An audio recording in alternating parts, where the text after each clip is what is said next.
Good morning, Internet. Welcome to the Saturday Morning Chill. Mad Christianity coming your way. He is risen. You are paid for. You're immortal now. He won't be long anyway. The water sealed it. The food feeds it. This is Christianity. You should join us. I'm Reverend Jonathan Fisk, and with shadows on my faces, we're going to be looking at your questions, God's answers, getting into the scripture, talking about the world. Should we even mention that the news cycle cared about a fly? Should we even? I don't think we should. I think we get into more substantial stuff than that. We can talk about talk them into it. We got Proverbs coming your way, something I've been pushing with Sons of Solomon. We should probably talk about Sons of Solomon a little bit more by the end of the hour, as we've had requests on only for, how do we get in touch with you guys to become part of this? But then if I'm a lady, what does that mean for me? So maybe we'll look at that again by the end of the hour. But first, we're going to get into your stuff right away. I just realized something, though. Bummer. So, I would like to continue working through the text of the book together a little bit every week, but as you've pointed out, making use of this camera without an arm to look down is just not really working. So, began the hunt for the arm. I didn't get any information from you guys this week about whether or not, where I could find an arm. So, went looking on my own, did the first toe in the water of that, but goodness gracious. So anyway, we are going to look at text today, though. We're going to look at Proverbs specifically. We have some graphics to show that. We're also going to go look at it via Bible Gateway as well. So I guess we should probably just jump right into that kind of world this morning, rather than wander around too much in my head. I'm sure it'll come out as we go forward. This is a question that was in my inner circles this week as well. And it's one that always is going to come up and around. Because if you're going to talk about, say, the defense of philosophy, apologetics, believing that there's a way that is true and a way that is wrong, and that when the way that is wrong attacks, you must defend it, right? This question comes up in that conversation a lot. I've come to believe that Christians maybe apologize too much, not by saying we're sorry, but by defending our faith too much, and maybe we offend too little. Rather than play defense, I don't think we play offense enough. But understanding this question is part of how you can have a good offense. I mean, if you understand the problem of evil, then you know what's really going on. And for those who are bothered by the problem of evil, they're lost in a real, I'd even call it crazy world, kind of madhouse. So we'll see how much of that comes out in the question. But the problem of evil is something that's hard not to get tied up in, generally in one way, shape, or form. And you can also see in the question how the language of the current moment, Black Lives Matter, that kind of thing, racial oppression, all that, that language is being used as cover for what is a long asked question. I mean, this isn't new to ask this question. You're not clever if you figured this question out. Humans who lived before you have been asking this question for a long time.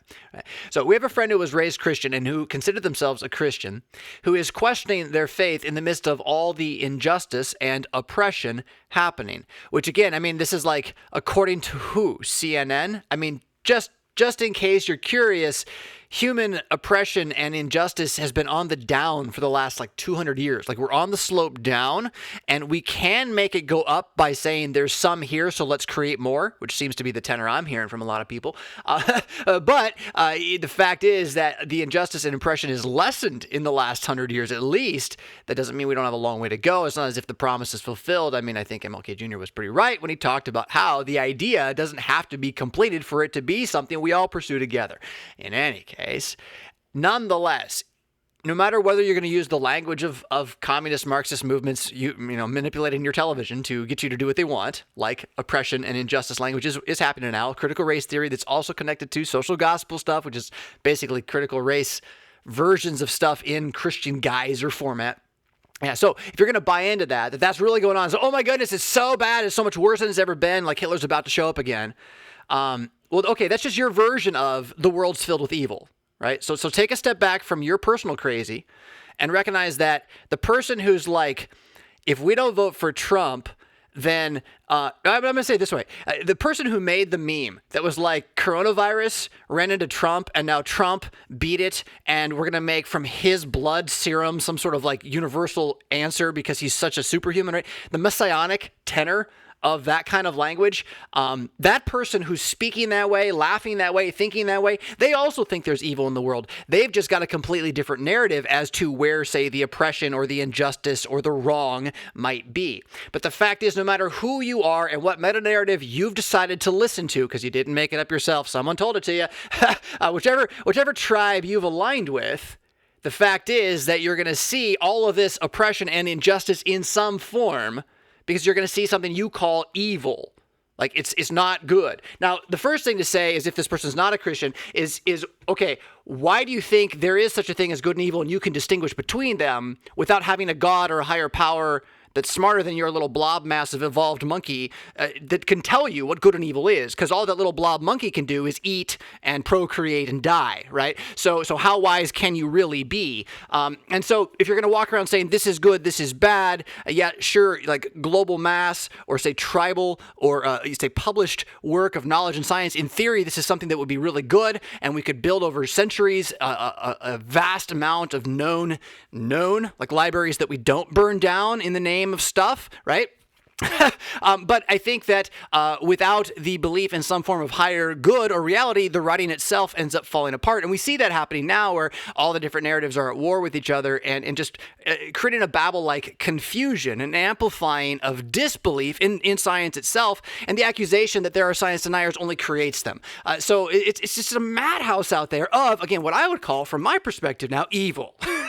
But I'm going to run it through the Christian narrative, which is that the curse of Babel, the miscommunication of pagan man to pagan man, on and on, forever and ever, in a cycle of death and doom and darkness, has been going on for a long time. And we shouldn't be surprised to see a civilization that rejected the solidarity of the scriptures, at the very least as a form of natural law, by which they could build their engagement of brother with brother into a commerce that benefited all.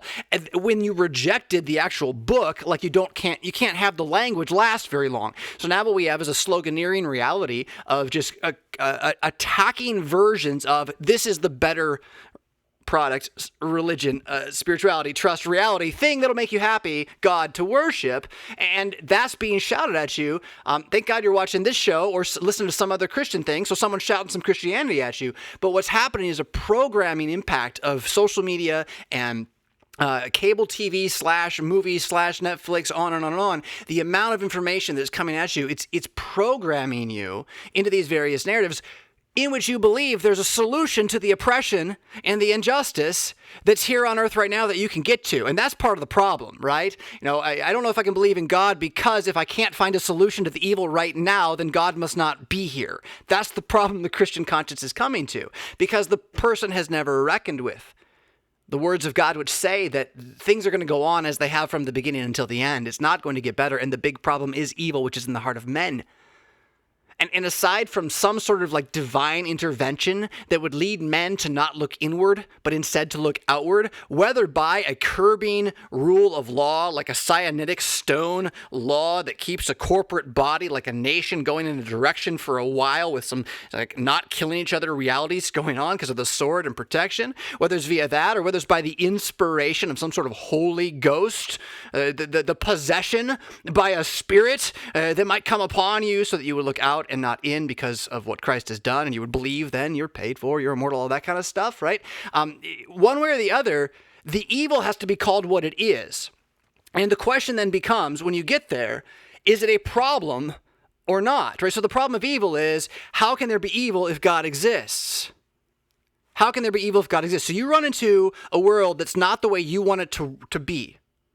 You evolved monkey person, I don't believe that, but you run into a world that's not the way you think it should be, and that you think there is a higher power that knows all things, and you look at him and you say, why is it like this? You must be wrong or not exist. It's awful presumptuous, I think. Limited flat perspective to the mountaintop of space-time history. Right? For one who says you believe in a God, you don't give him much credit, right? If it's going to be as simple as I saw some injustice and oppression rising in the world. I mean, have you studied World War II? Do you know what happened? Dear God, what happened to the planet in that time? That planet, as if I'm not here. I might not be.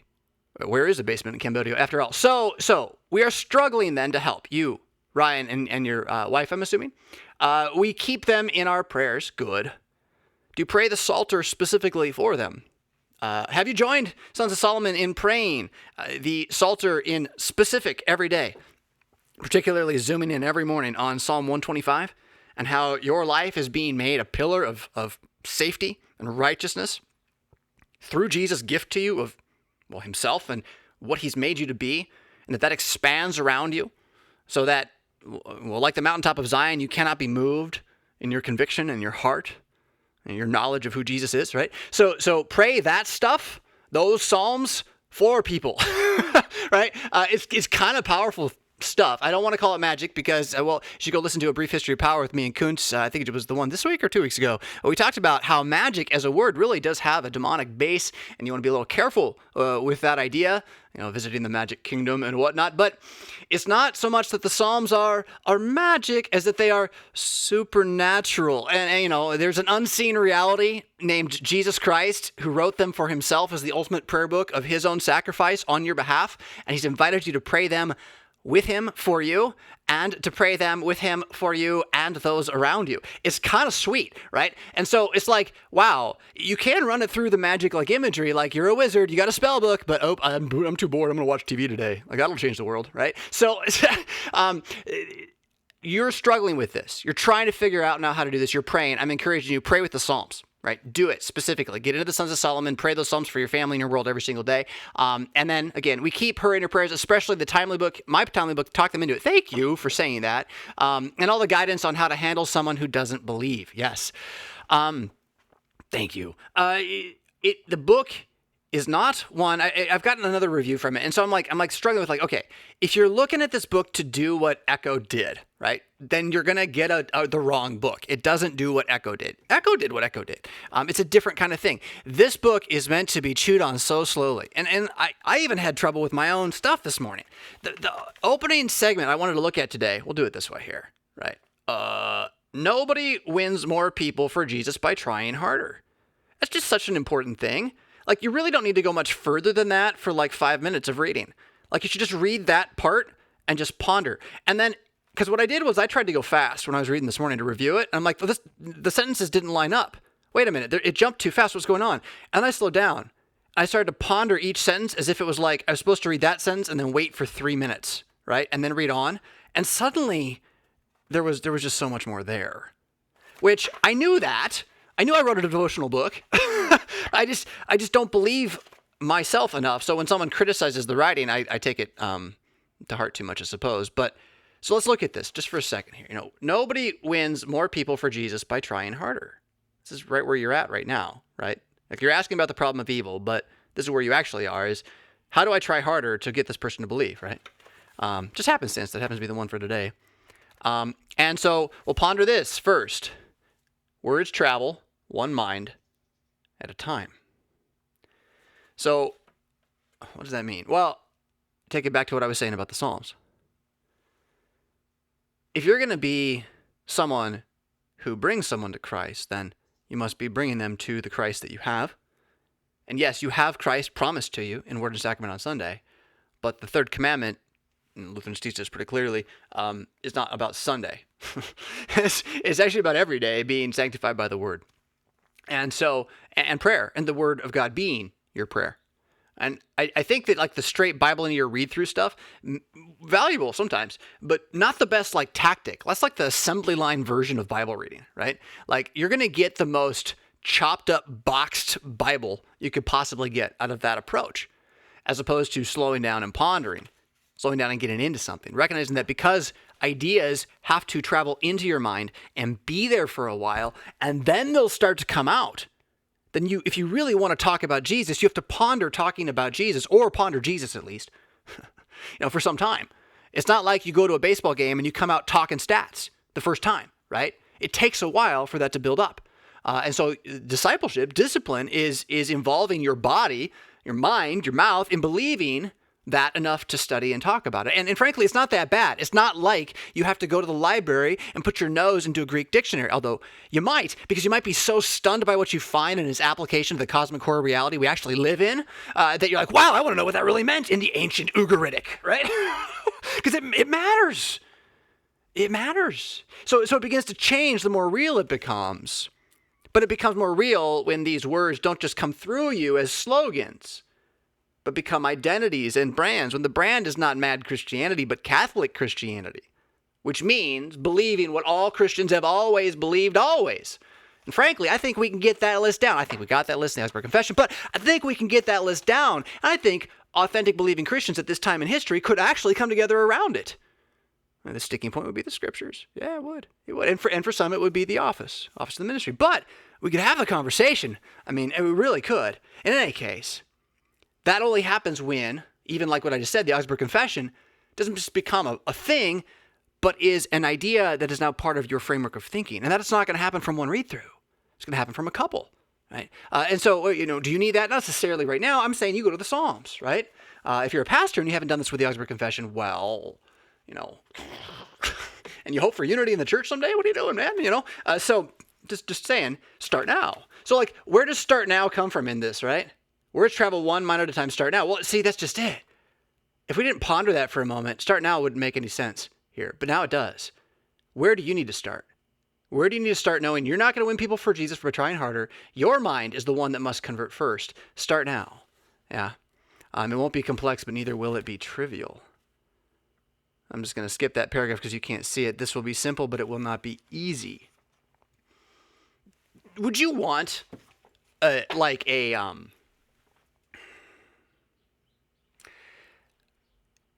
don't know. I never played on a team that went 25-0 and crushed everybody by 40 points every game. I played on teams that did real well, but then lost when it actually mattered, mostly, which only led to regret. But I'm not sure I would have enjoyed playing on a team that crushed everybody every time, because there's something about the potential to lose that makes it worth playing.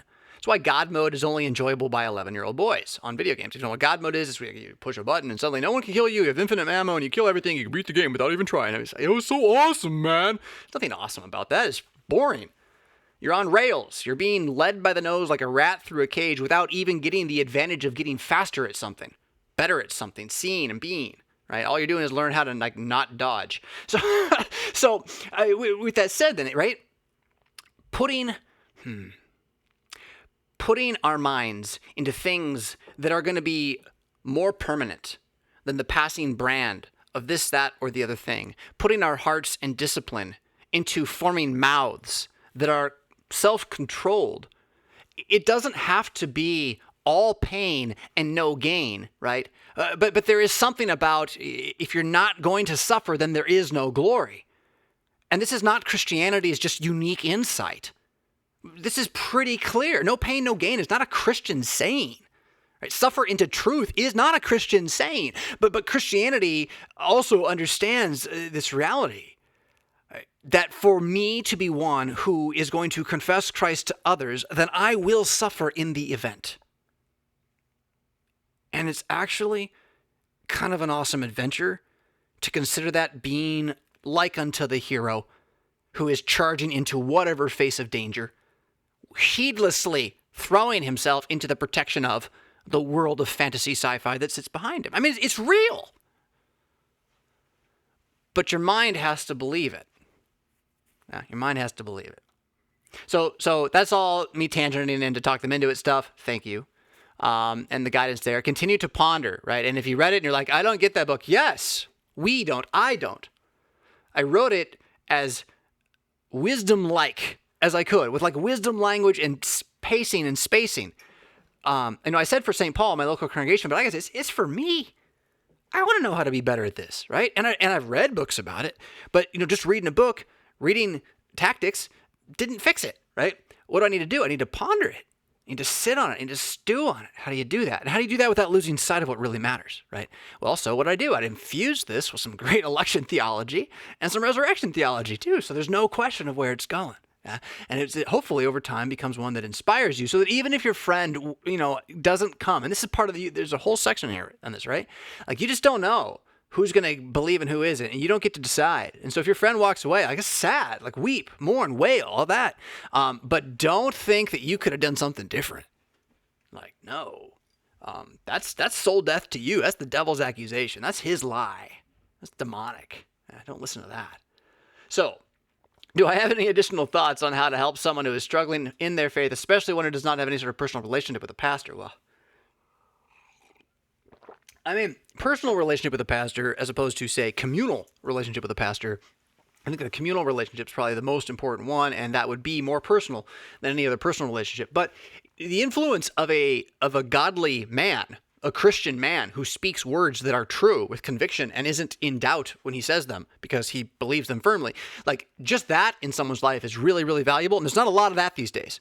Most of us Christian men are convicted but nervous. Convicted, but, we've mansplained too much, see? And the beatings on the head with the paper towel, or a newspaper wrapped up, the whipping on the head for mansplaining over the last 75 years of feminism's move from suffragettism to outright war against men.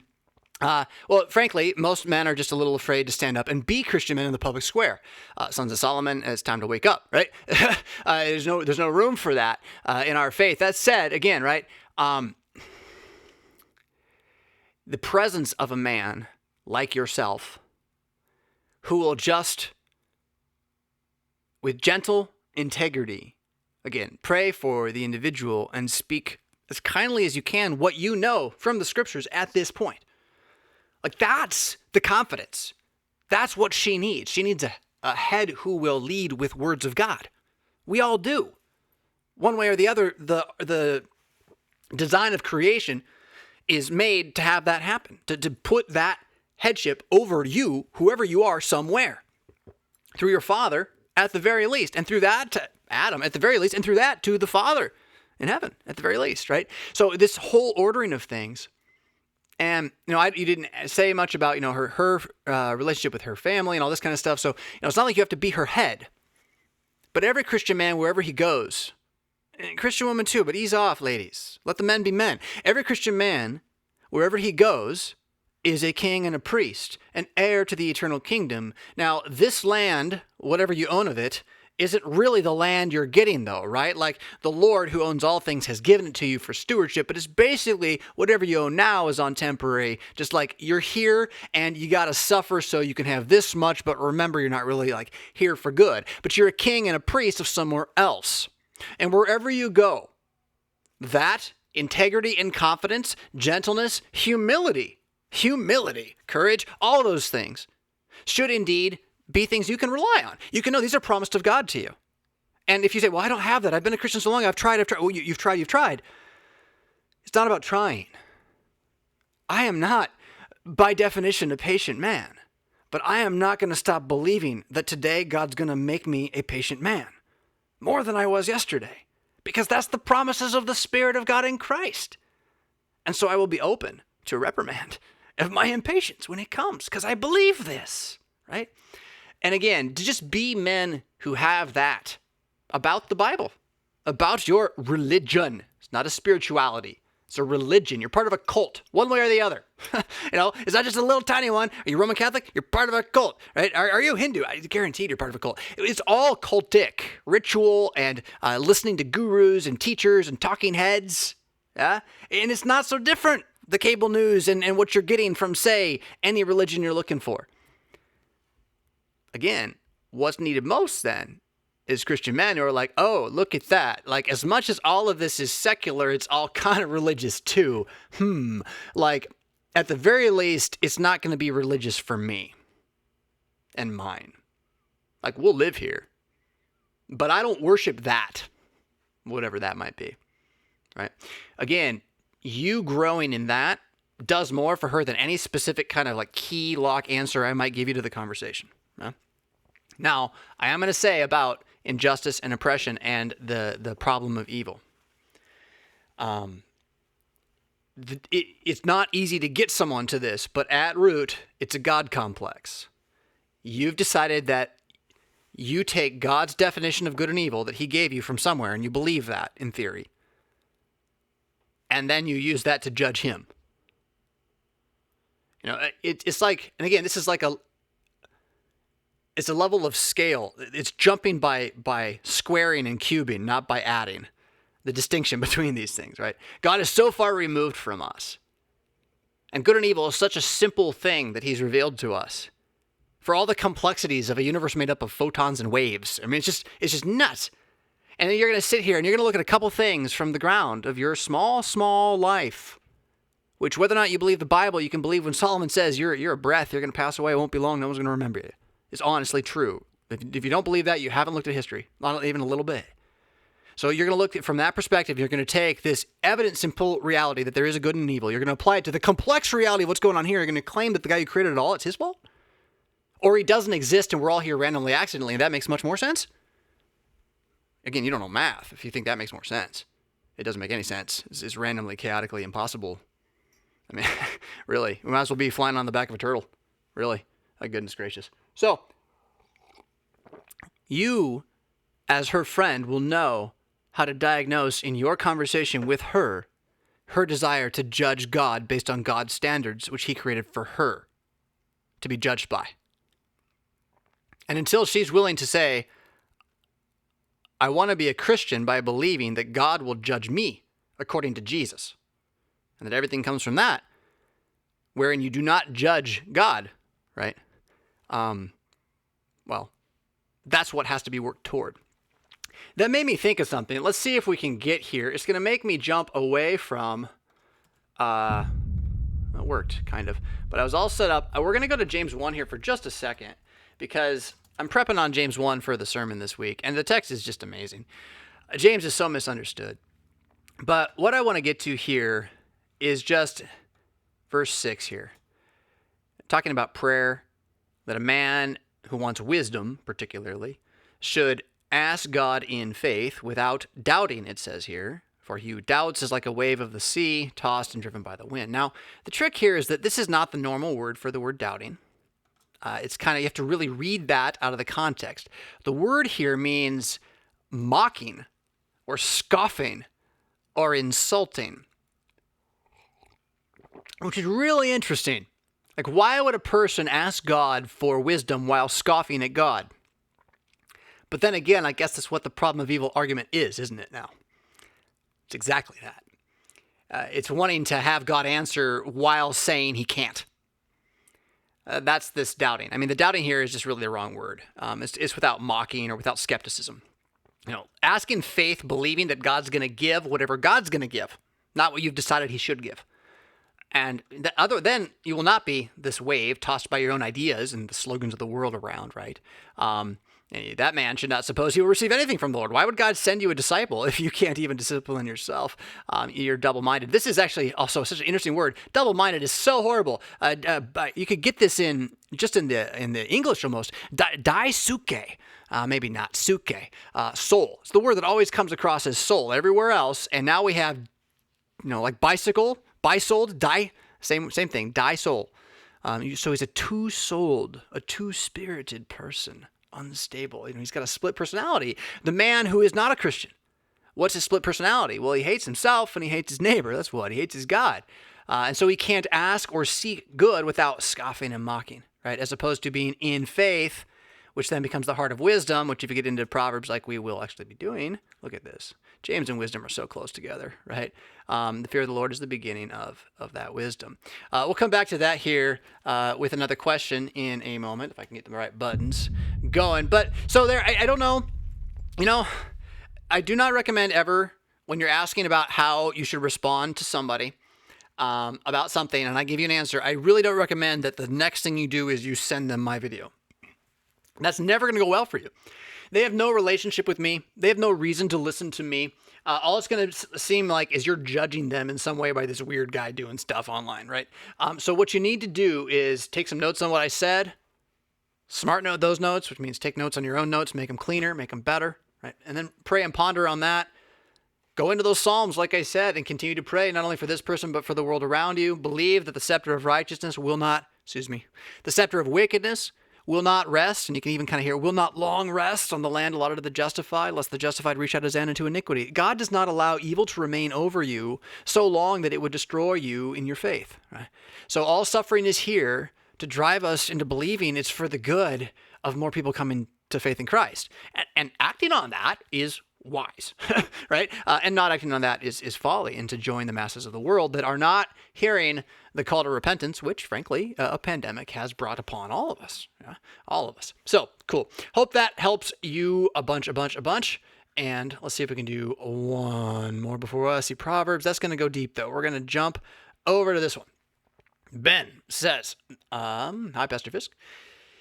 Do you have any videos talking about the biblical stance on self-defense? This is a topic of constant discussion among my group of friends. It seems that there is an obligation of fathers and husbands to protect their families, but I'm not sure how to square that with turn the other cheek. Any insight you can provide would be greatly appreciated. Rock on. Yeah, Ben, thank you, and rock on to you. So the simple answer is that Jesus exaggerates things to make a point. It's a rhetorical device called hyperbole. He's not the first one to do it. In fact, he speaks in a Greek tradition, at least so far as we have him recorded by the apostles, who we know were the eyewitnesses. He speaks in a Greek tradition, which would lead you to see him as using hyperbole as an orator on purpose. He's trained in this, and maybe not trained by someone who taught him the Greek stuff, but he's God, right? So he knew what he was doing. And so in that regard, when he decides to hyperbolize, his point is not only believe the literal words of Jesus as commands, go do them now, cut off your hand, poke out your eye. His point is instead ponder this for some time and realize that what is the real manly thing to do in a mano-a-mano piss contest moment. When someone's like, well, I'm bigger than you are, and you realize that's really what's going on in any kind of normal life around you, what should you do? Just turn the other cheek. Be like, whatever, I don't need to win that one. Okay, so that's his point. Not that someone's about to rape your wife and your kids and then stab them through after they make you watch, or maybe just blot out your eye. No, you stop them, man. You stop them. You and your neighbors stop the evil men. You and your police, you and your government, go to the authorities that give you the authority. The American Constitution gives you authority to defend yourself, and on that, you are released from any obligation that any other king might put on you until we overturn that Constitution, which is why the Second Amendment kind of does matter. But anyway, that's a different topic, right? So where you should go from this is, if you can find a copy of Dr. Martin Luther's Can Soldiers Too Be Saved? To like TOO, also be saved. There should be a public domain version of this online, easily found. Wolfmueller's publication stuff might have a Lulu one you can pick up.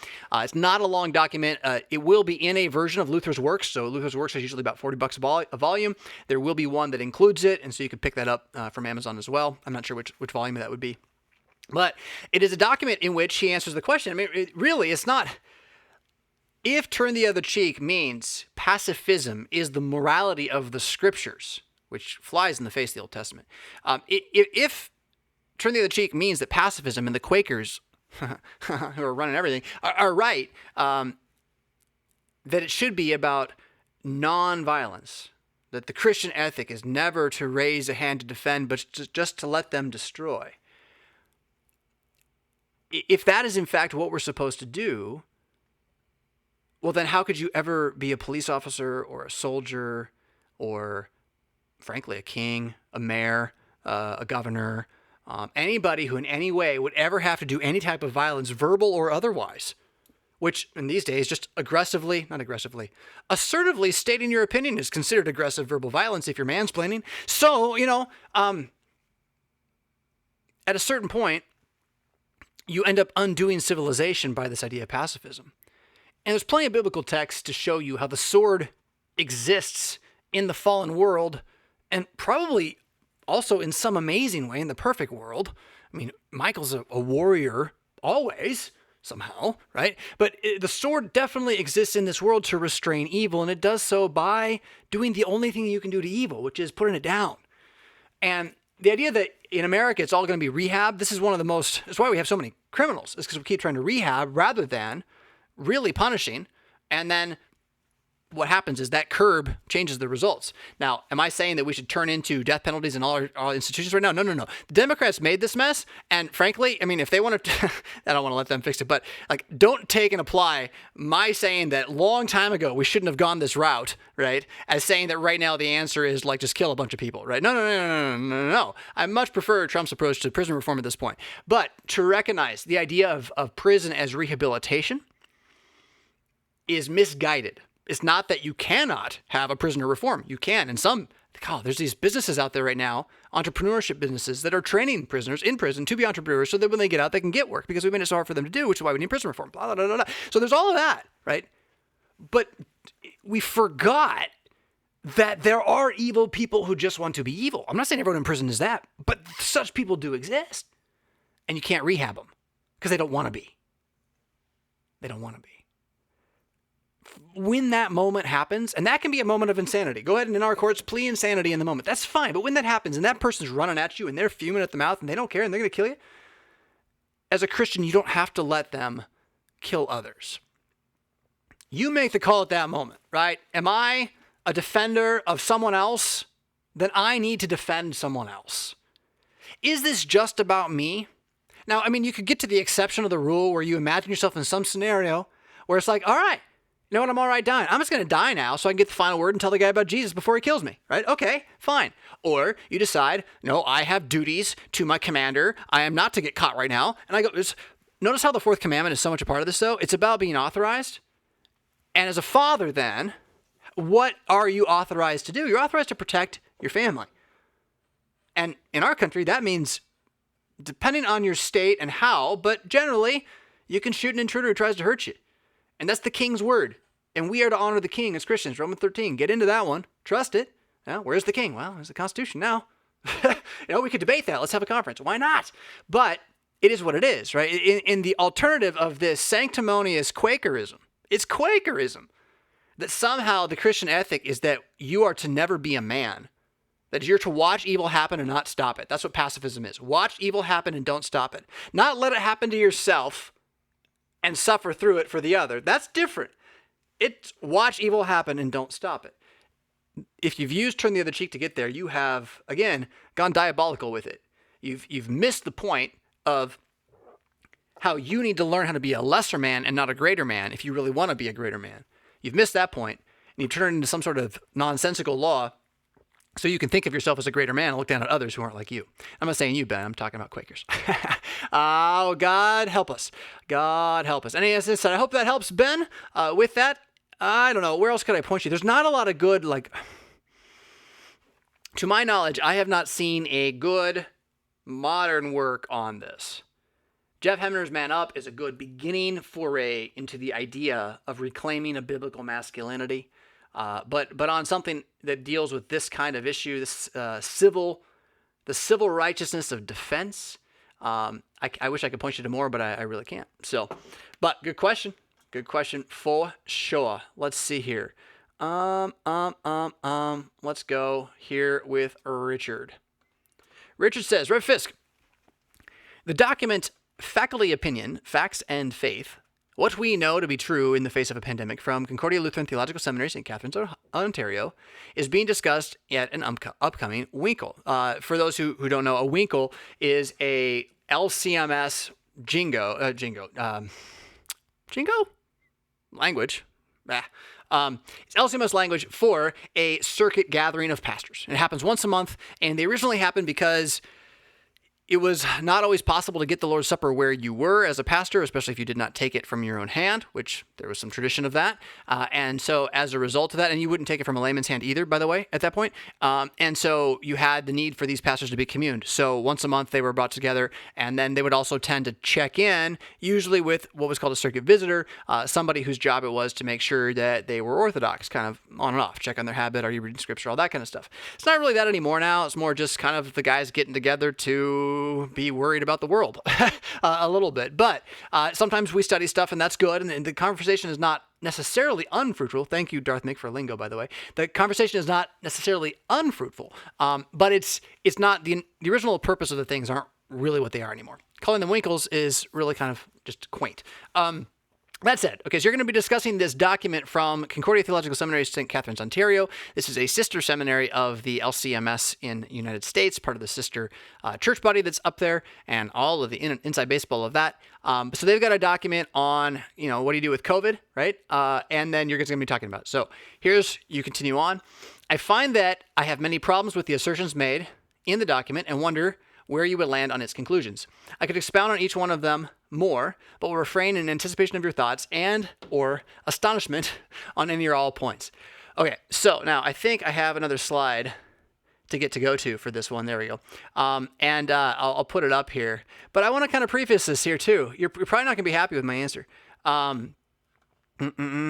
Well, we'll put that on the next one. Okay. Yeah. Just in that, my answer is always going to be that whatever your locality is, whatever the laity are thinking in the conversation, you pastor people, like you really got to shepherd as one who isn't going to riff the flock at the moment over an unessential,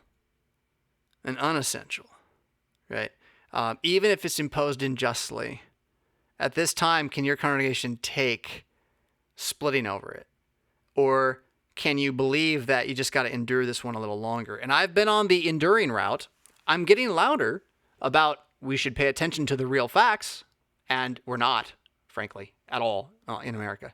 It's just such a different story in Sweden. Continuing with you now, though, again, so with that caveat, right, COVID, you got to let people disagree. You really have to be able to let people disagree. The question again becomes then, when you're changing the practice for everybody, who is the weaker brother, right? Really, that actual discussion. We must consider the message, this is a quote from the document, right? We must consider the message of fear and doubt conveyed if masks become an ongoing feature of public worship.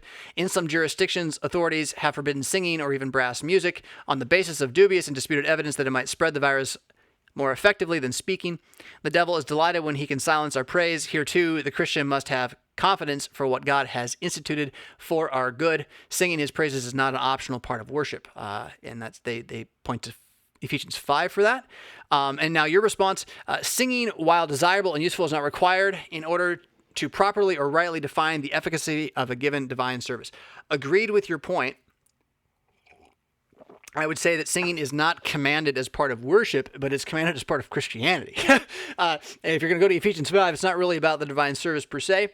And it's about the life of the Christian as we walk together, man, woman, father, child, employee, employer, all that kind of stuff. And so to lift up your voice audibly with the words of Scripture, I'm not so sure it's about how well you make music. I think it's about what I was saying earlier. You got to pray the Psalms out loud. And if you're not, well, that's strange, Christianity. That's a strange thing. So with that said,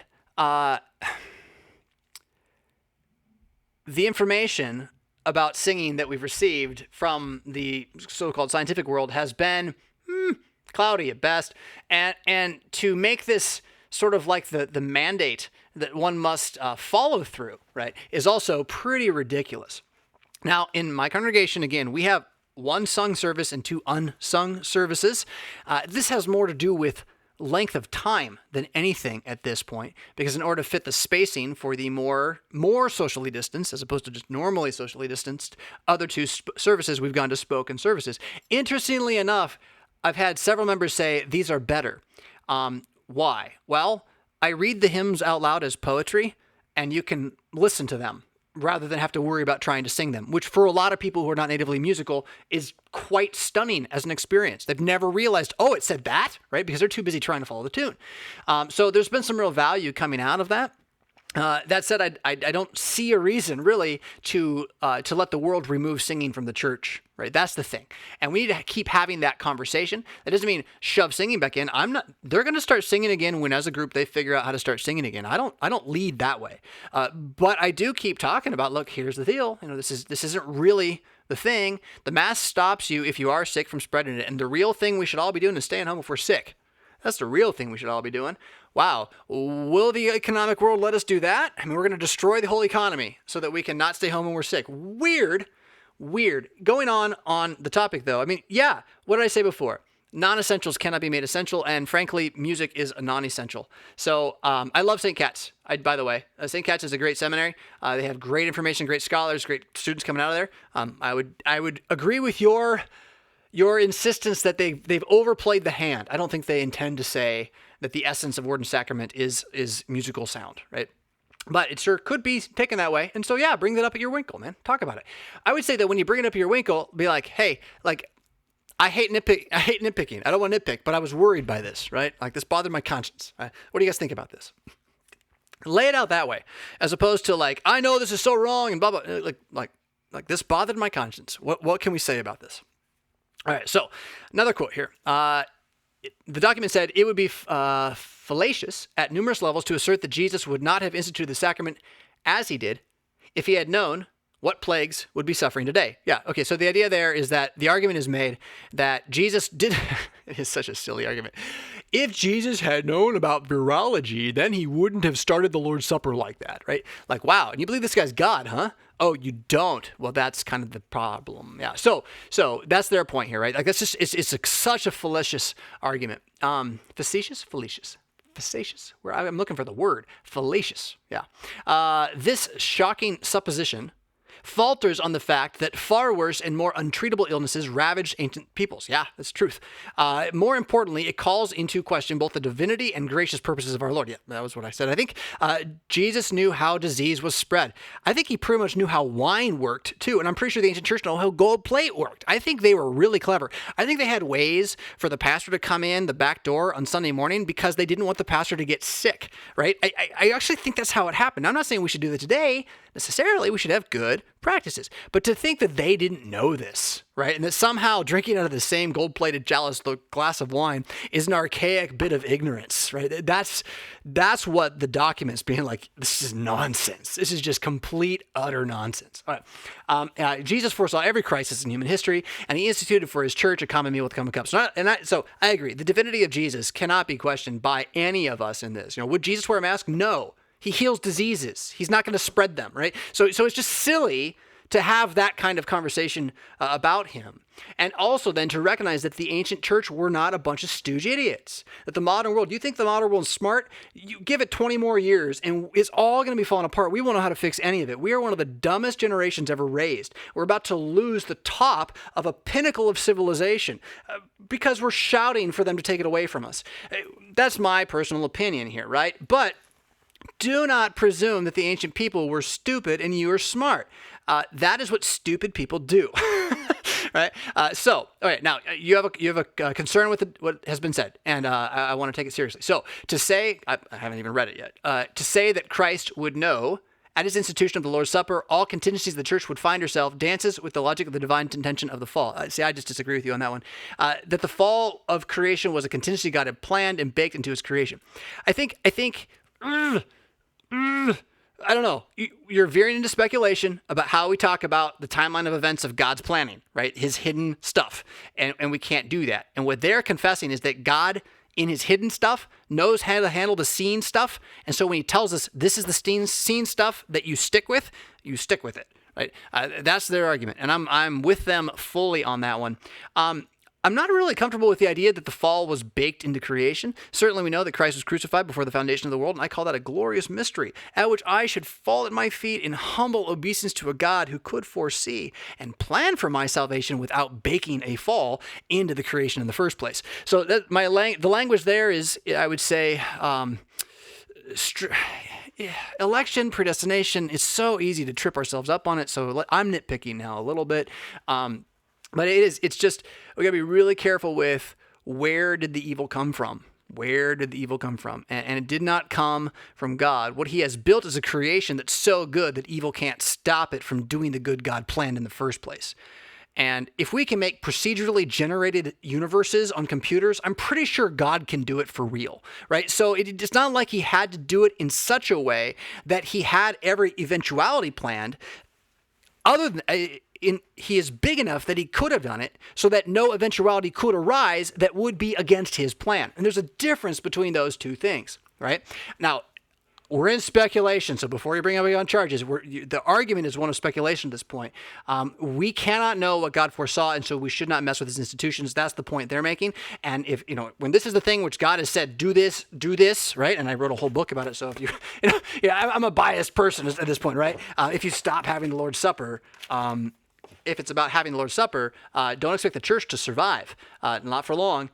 So you got a little bit more here. Let's see here into this point. To equate suffering for doing good. See, I think I'm missing a piece of the document here. Did I get all of this? Nope, that's right.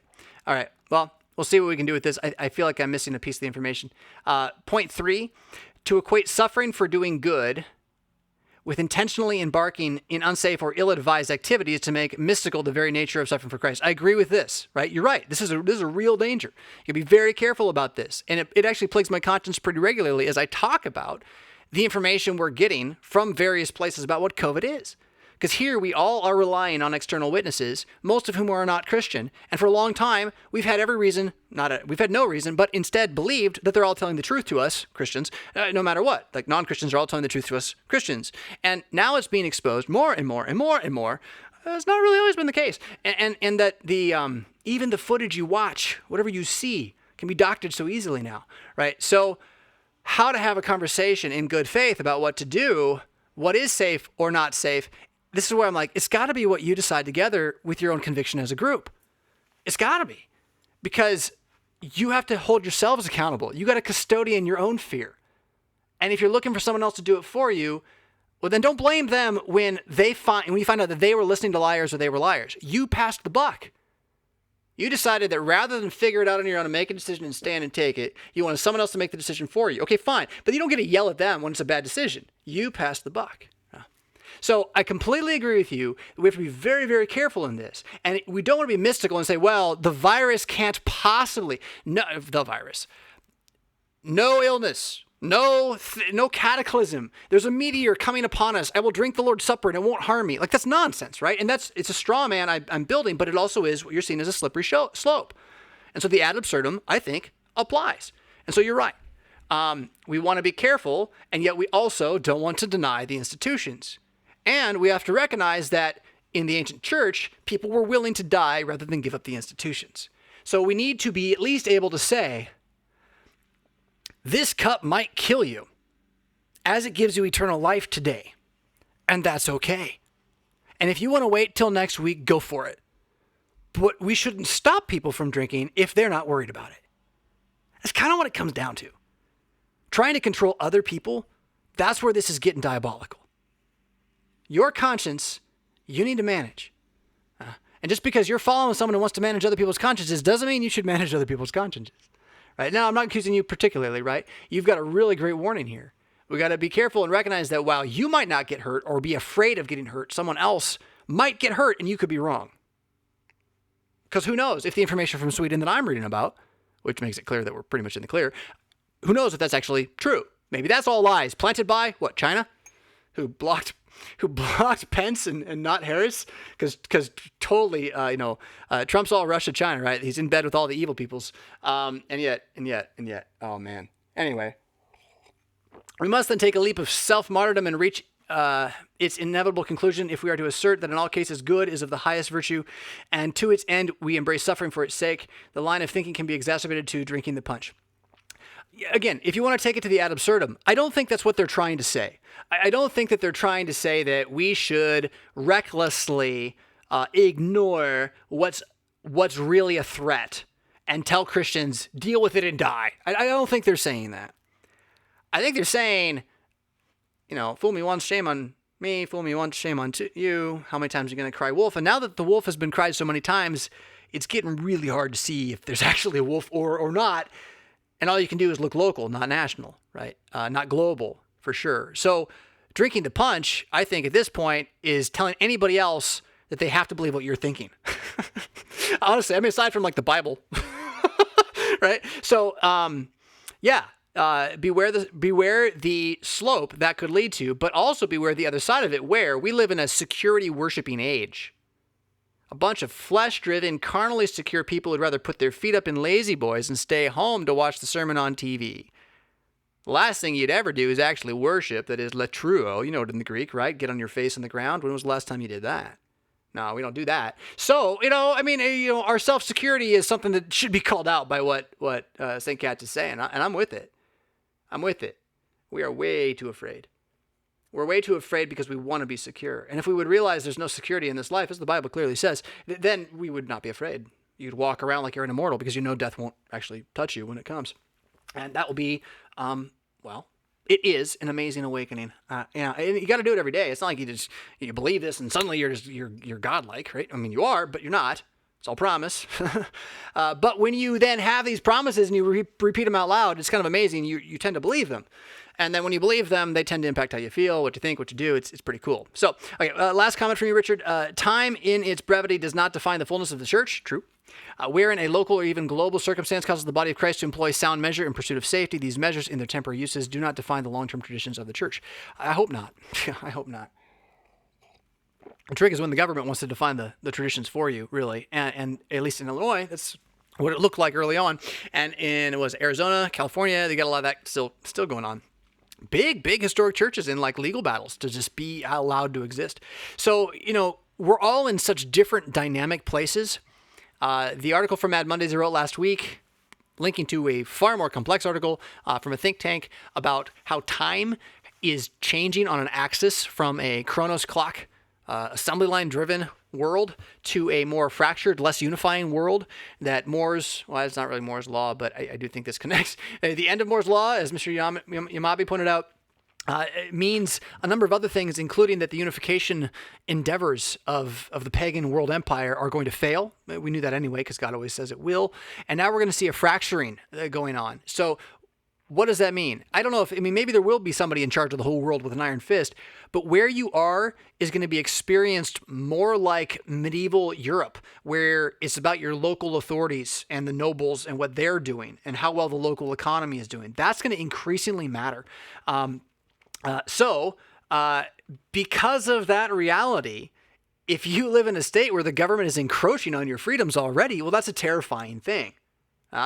And so you do have to almost say this is something, not a global circumstance, this is a local circumstance that causes us to not do what someone on the other side of the country might say, we have to do this. And we can't judge each other across the internet. It's just too far in time and space, in time even. Remember that, Wuhan is 5 months ahead of us in the pandemic timeline. Now, is that good or bad for them? Well, it's a different thing over there too. And that's also very interesting. So what I'm saying is this, again, yes, you are correct. The church is bigger than temporary things, but the temporary things should be temporary. And 15 days to slow the curve into an ongoing, permanent shutting down of churches in some areas. You can't fault them for saying, it's time to deal with facts instead and just take the suffering when it comes. And in some places, that's the case. Where are you, right? How much can you bend? How much is this about your own carnal security? If you're not asking that question, you should. And if you're mad at me for asking it of you, don't be. That's what a brother would do, is gut check you. So, how much of your carnal security is being driven by this, right? Or is driving this? It has to be there. We all have it. So find it and then be honest with it. Hate it, take it to the cross, as you know. But you are certainly correct in this, and this is where I was more against you in the previous comment, because we cannot see the narrow in the full, then we should never change what we know is always here. And so the receiving of the supper as instituted is the last thing we should ever mess with, ever, ever, ever. You don't have to go, but to stop it happening or to change it, to fracture it needlessly, as well, one might argue we have in some ways. It betrays a lack of trust. And then when push comes to shove and the sun shines and the suffering gets tough, the trust does what the trust does. And if there's no trust there, well, then there's no trust there, right? It's not like it's this tit for tat thing. It's an organic reality. Faith is an organic reality. It's alive. The Spirit breathes into you by word and sacrament. So you know that. You're fighting for that. You're wrestling to recover what's been lost of that in an age of white noise, chaos, and darkness. So, Richard, thank you for the question. I hope it's been helpful. I hope that when you go to Winkle and talk about this, you guys have a good and fruitful discussion. Winkles should be there for pastors to disagree so that iron can sharpen iron and they can continue being convicted and wise and accountable heads of their local congregations. I'm going to take about a 3-minute break here, drink some water, and come back. More questions. Definitely going to get into the Proverbs, and I wish I could get the shadow off my face. I don't think it's going to happen today, so enjoy the music anyway. That's not the right button at all. Look at the files, everybody. Intriguing.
We're going to be digging into some Proverbs. I've been recommending Proverbs to people to read for the last couple of weeks, and a lot. It was picking up steam in the summer, but now it's got to be every, fifth or 10th thing I say is, well, have you been reading the Proverbs on that? I mean, it struck me a couple weeks ago, and so I've said it this way multiple times as well, but I just don't think there's a better way to say it. Like, God wrote a book about how to be smarter than everybody else, and you're not reading it, like, regularly? What? I mean, okay. I can't fix that for you, right? And part of that's me talking to myself. So I have really been enjoying my own diving back into the book. And I started a little fast even. I was outlining, I was kind of summarizing and smarting, and then I hit really almost Proverbs 8. And I realized so much had happened, and I didn't really understand the structure enough of the early section. So I've gone back, and I'm really going slow right now. I've spent so much time in the first 10 verses, right? Which is awesome, though. It's just a different way of looking at the book. You got a question about Proverbs 8, and then I'm going to tie this to Proverbs 1, and actually where my study was this morning, because they line up really well together. Now, I feel like I maybe didn't pull the right first item in here. Let me double check this here. Here we go. We need that one first. Pastor Fisk says, you've inspired me to jump back into Proverbs. Good. Which is one of my favorite books. Good. I have read through it several times over the past 10 years, but I'm seeing something I haven't noticed before, and I want to get your understanding on this. Rock on. Referring to Proverbs 8, verses 22 to 36, wisdom's call, it seems evident that this is Jesus talking. Yes. Now, I want to point out, this is not to call you out, it's to call us humanities out, right? You've read this book several times in the last 10 years, and you didn't realize wisdom was Jesus till this read? Wow. That's the most obvious part of the whole book. But I say that because someone taught me that when I was 12, right? So it's not fair for me to say that. But my point is, notice how unwise we are by definition, and how long it takes, and how much a teacher who can say this, that, look here, do this, can really help, right? So, but awesome. You found something that is spot on. We're going to look at it. Referring to Proverbs 8, wisdom's call, it seemed evident to me this is Jesus talking. Almost like he's introducing himself very specifically here in each line. It seems especially true if we are putting this text side by side with the opening words of the Gospel of John. Correct. And the church has recognized this for a very, very, very long time, that the Logos, which became flesh and dwelt among us, is not so different from the Sophia, that'd be the Greek word of the Old Testament wisdom. And the Old Testament word wisdom, I am not wise enough to have memorized yet. I'm working on it. I have it on a card over there, I think, somewhere. I just don't know how to say it very well. Recognizing that the Logos, the Word who became flesh and dwelt among us, is this pre-incarnate Son of God, personified person, like a person, who talks with the I, and that in Proverbs, that I becomes so clear, so crystal clear, that is something the church has seen for a long time. However, it also led to one of the greatest fights in the history of the church, or became the battleground text for the fight between a guy named Athanasius and his enemy Arius, over whether or not this pre-incarnate Son of God was merely a God, or is in fact of one substance with the God who is also the Father.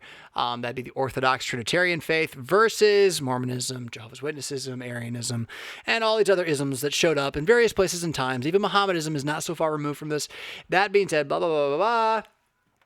Clearly, the fight happens when this happens then. So in this text, if this is Jesus and only Jesus and not just wisdom, well, Jesus is a woman, which is weird.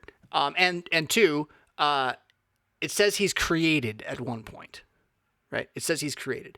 And that's the fight. I mean, Arius was up against Athanasius, and Athanasius was right. And he was pointing at this text saying, it's right here, he's created, he cannot be. He must be an angel who's been elevated. Son of God cannot actually be one with the Father. And I don't know if that's the actual quote. And I don't know when St. Nicholas punched him and all that kind of stuff. It's great. Council of Nicaea, you should look into it. It's make for a good movie, honestly. Oh man. Yeah, like a Pulp Fiction style. Yeah, that'd be amazing. Anyway.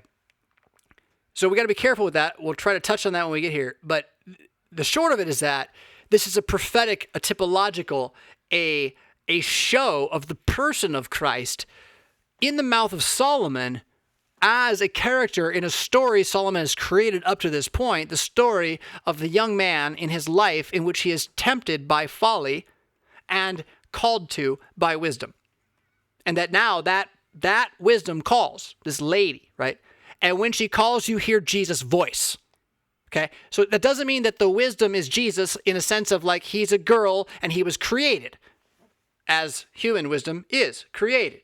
Yeah. But it does mean that the ultimate wisdom is that the fear of Jesus is the beginning of knowledge. So when you find Jesus, he's going to be wisdom of old, more than this personified picture, this character in Solomon's narrative and story, which is awesome, but the actual one on whom it is based. Right? And Solomon's playing as much with the feminine gender of the language of Hebrew as anything else, and that's why it's a girl. It's because the word wisdom just happened to be feminine. And so, yeah, well, what are you going to do? It's a story. So, So yes, right? Yes, be careful. Okay? This seems especially true if we're putting this text. Yeah, I said that. Okay, so thanks for reading. All right, so here we have Proverbs 8, starting at verse 23, but I want to jump. I'm going to take us back first. Okay?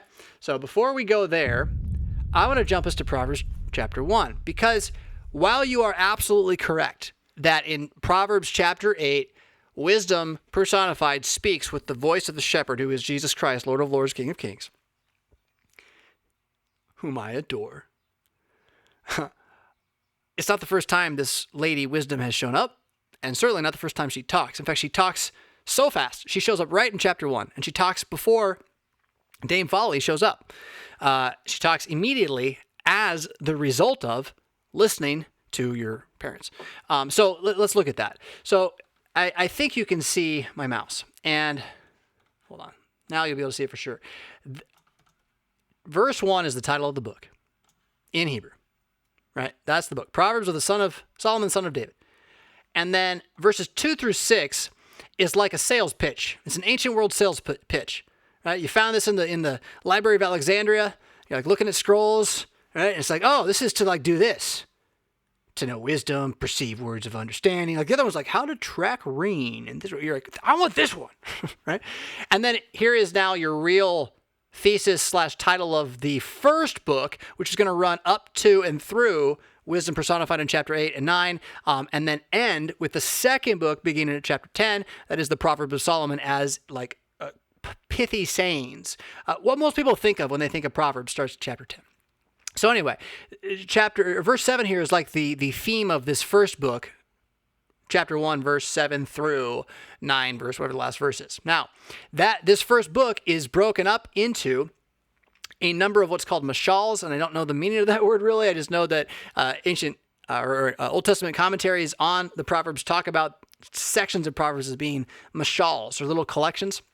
And I've not seen this in commentaries yet, but I've noticed that if you just apply that idea to certain keywords, you can find a structure emerging very quickly in the opening book, right? In Proverbs 1, 7 through the rest of, unto before 10 starts. I wish there was an easier way to say that, through the end of chapter 9. And what you see is you see 12 sections that begin with the phrase, my son, and you see 3 sections that begin with the phrase, my children. Now, I haven't deep dived into the Hebrew on this yet, so someone feel free to do it, but I'm pretty sure that the English reflects a change in the Hebrew.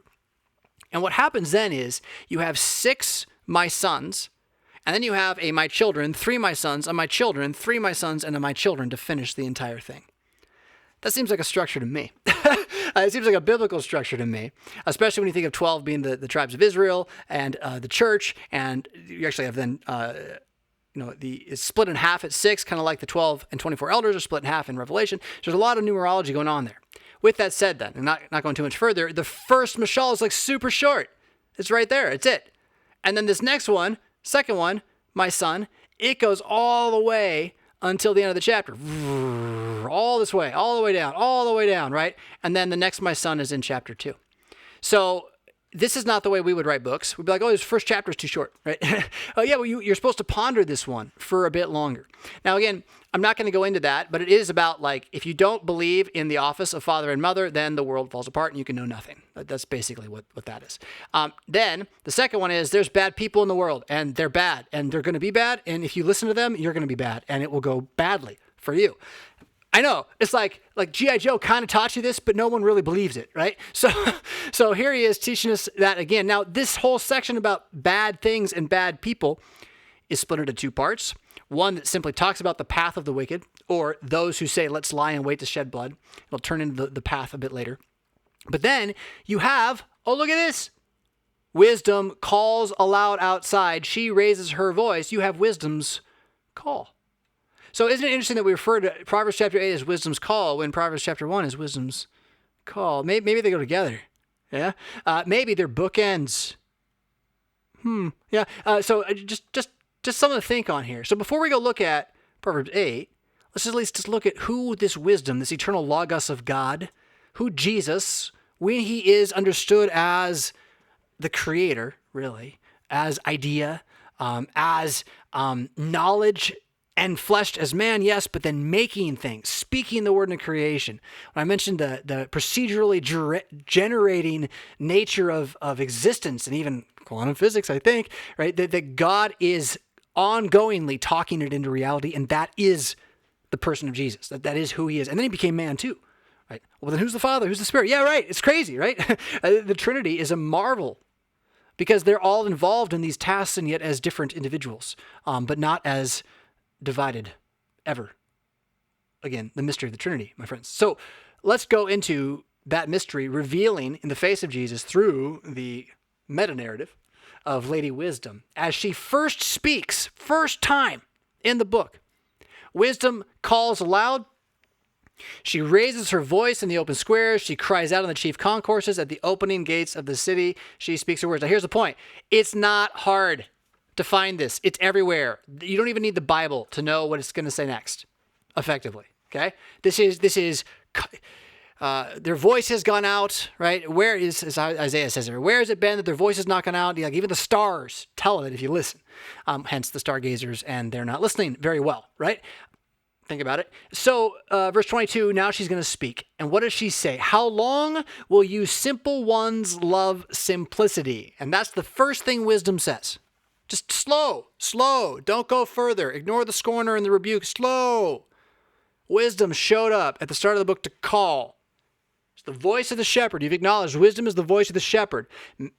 Jesus is not a woman, but wisdom speaks as his personified avatar in the book of Proverbs. Yes. Ha! Well said, I hope.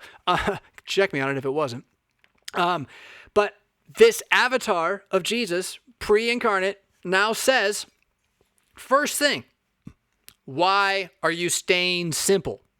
And if you're an English speaker, you're like, I'm not sure what that means. Like, are you telling me that Christianity is supposed to be complex? I'm confused, right? So, okay, I'm going to give you a different word here. How long will the ignorant remain ignorant? That's the question. But like when we were talking about earlier, turning the other cheek, this question is a hyperbole. It's rhetorical. It's not like, oh, there'll be a time when ignorance stops. That's his point. That the ignorant will always be here. And there's a reason for that. Because they like it. They like being ignorant. The ignorant loves his ignorance. Whether he's a skeptic who loves to skepticize, or whether he's just a fool who doesn't want to learn. Rest of the verse there. So that's the first thing wisdom says, is that ignorance, foolishness, and skepticism isn't going away. Wow. That's kind of rough. Valley of the shadow of death, right? Jeez. Yes. Though I walk through it, I will fear no evil. His rod and his staff, they comfort me. Turn at my rebuke. Now, the person reading this has two ways the conscience goes. One is the Christian way, which is, oh, I got to turn. How do I turn? Right? Which is good. That's good if you felt that a little bit, right? And the other one is like, it's nonsense, right? If you felt that one, you're not a believer, right? So that's kind of like the only way it happens. There's not really like, oh, I have turned and I have been rebuked. Thank God. Like that generally is not the experience. So you have instead like existential terror. Every time you come to this, it should strike existential terror in your heart. You're a Christian. So the words do what they say to you. or you're not a Christian. You're just like, you think I'm making up nonsense right here, and you actually think I'm crazy, which, well, I am, in fact, if you don't believe this stuff. So, turn at my rebuke. Surely I will pour out my spirit on you. I will make my words known to you. So here she says to all of us who are watching right away, ignorance is not going to go away. She is here to give us knowledge, but no one's going to listen. And you get this whole section on no one's going to listen and how she's not going to care. And this is where, like, are you sure you want this, Jesus? This lady Jesus has got more manly than most American manly Jesuses. Because you have called and you refused, I have stretched out my hand. No one regarded. Because you have disdained my counsel and would have none of my rebuke, I will laugh at your calamity. I will mock when your terror comes like a storm, your destruction like a whirlwind, distress and anguish upon you. Then you will call on me, but I will not answer.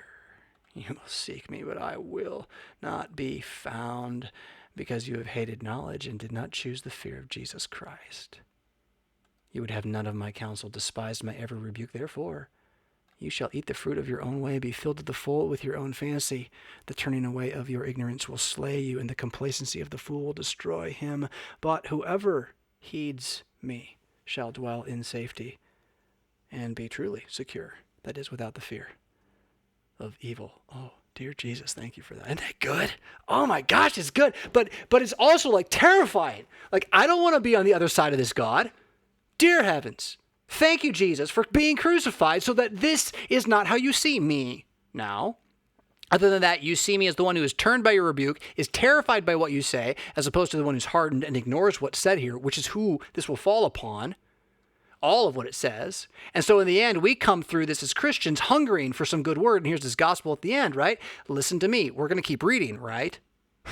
Listen to me. You will dwell in safety and have this security, not carnal security.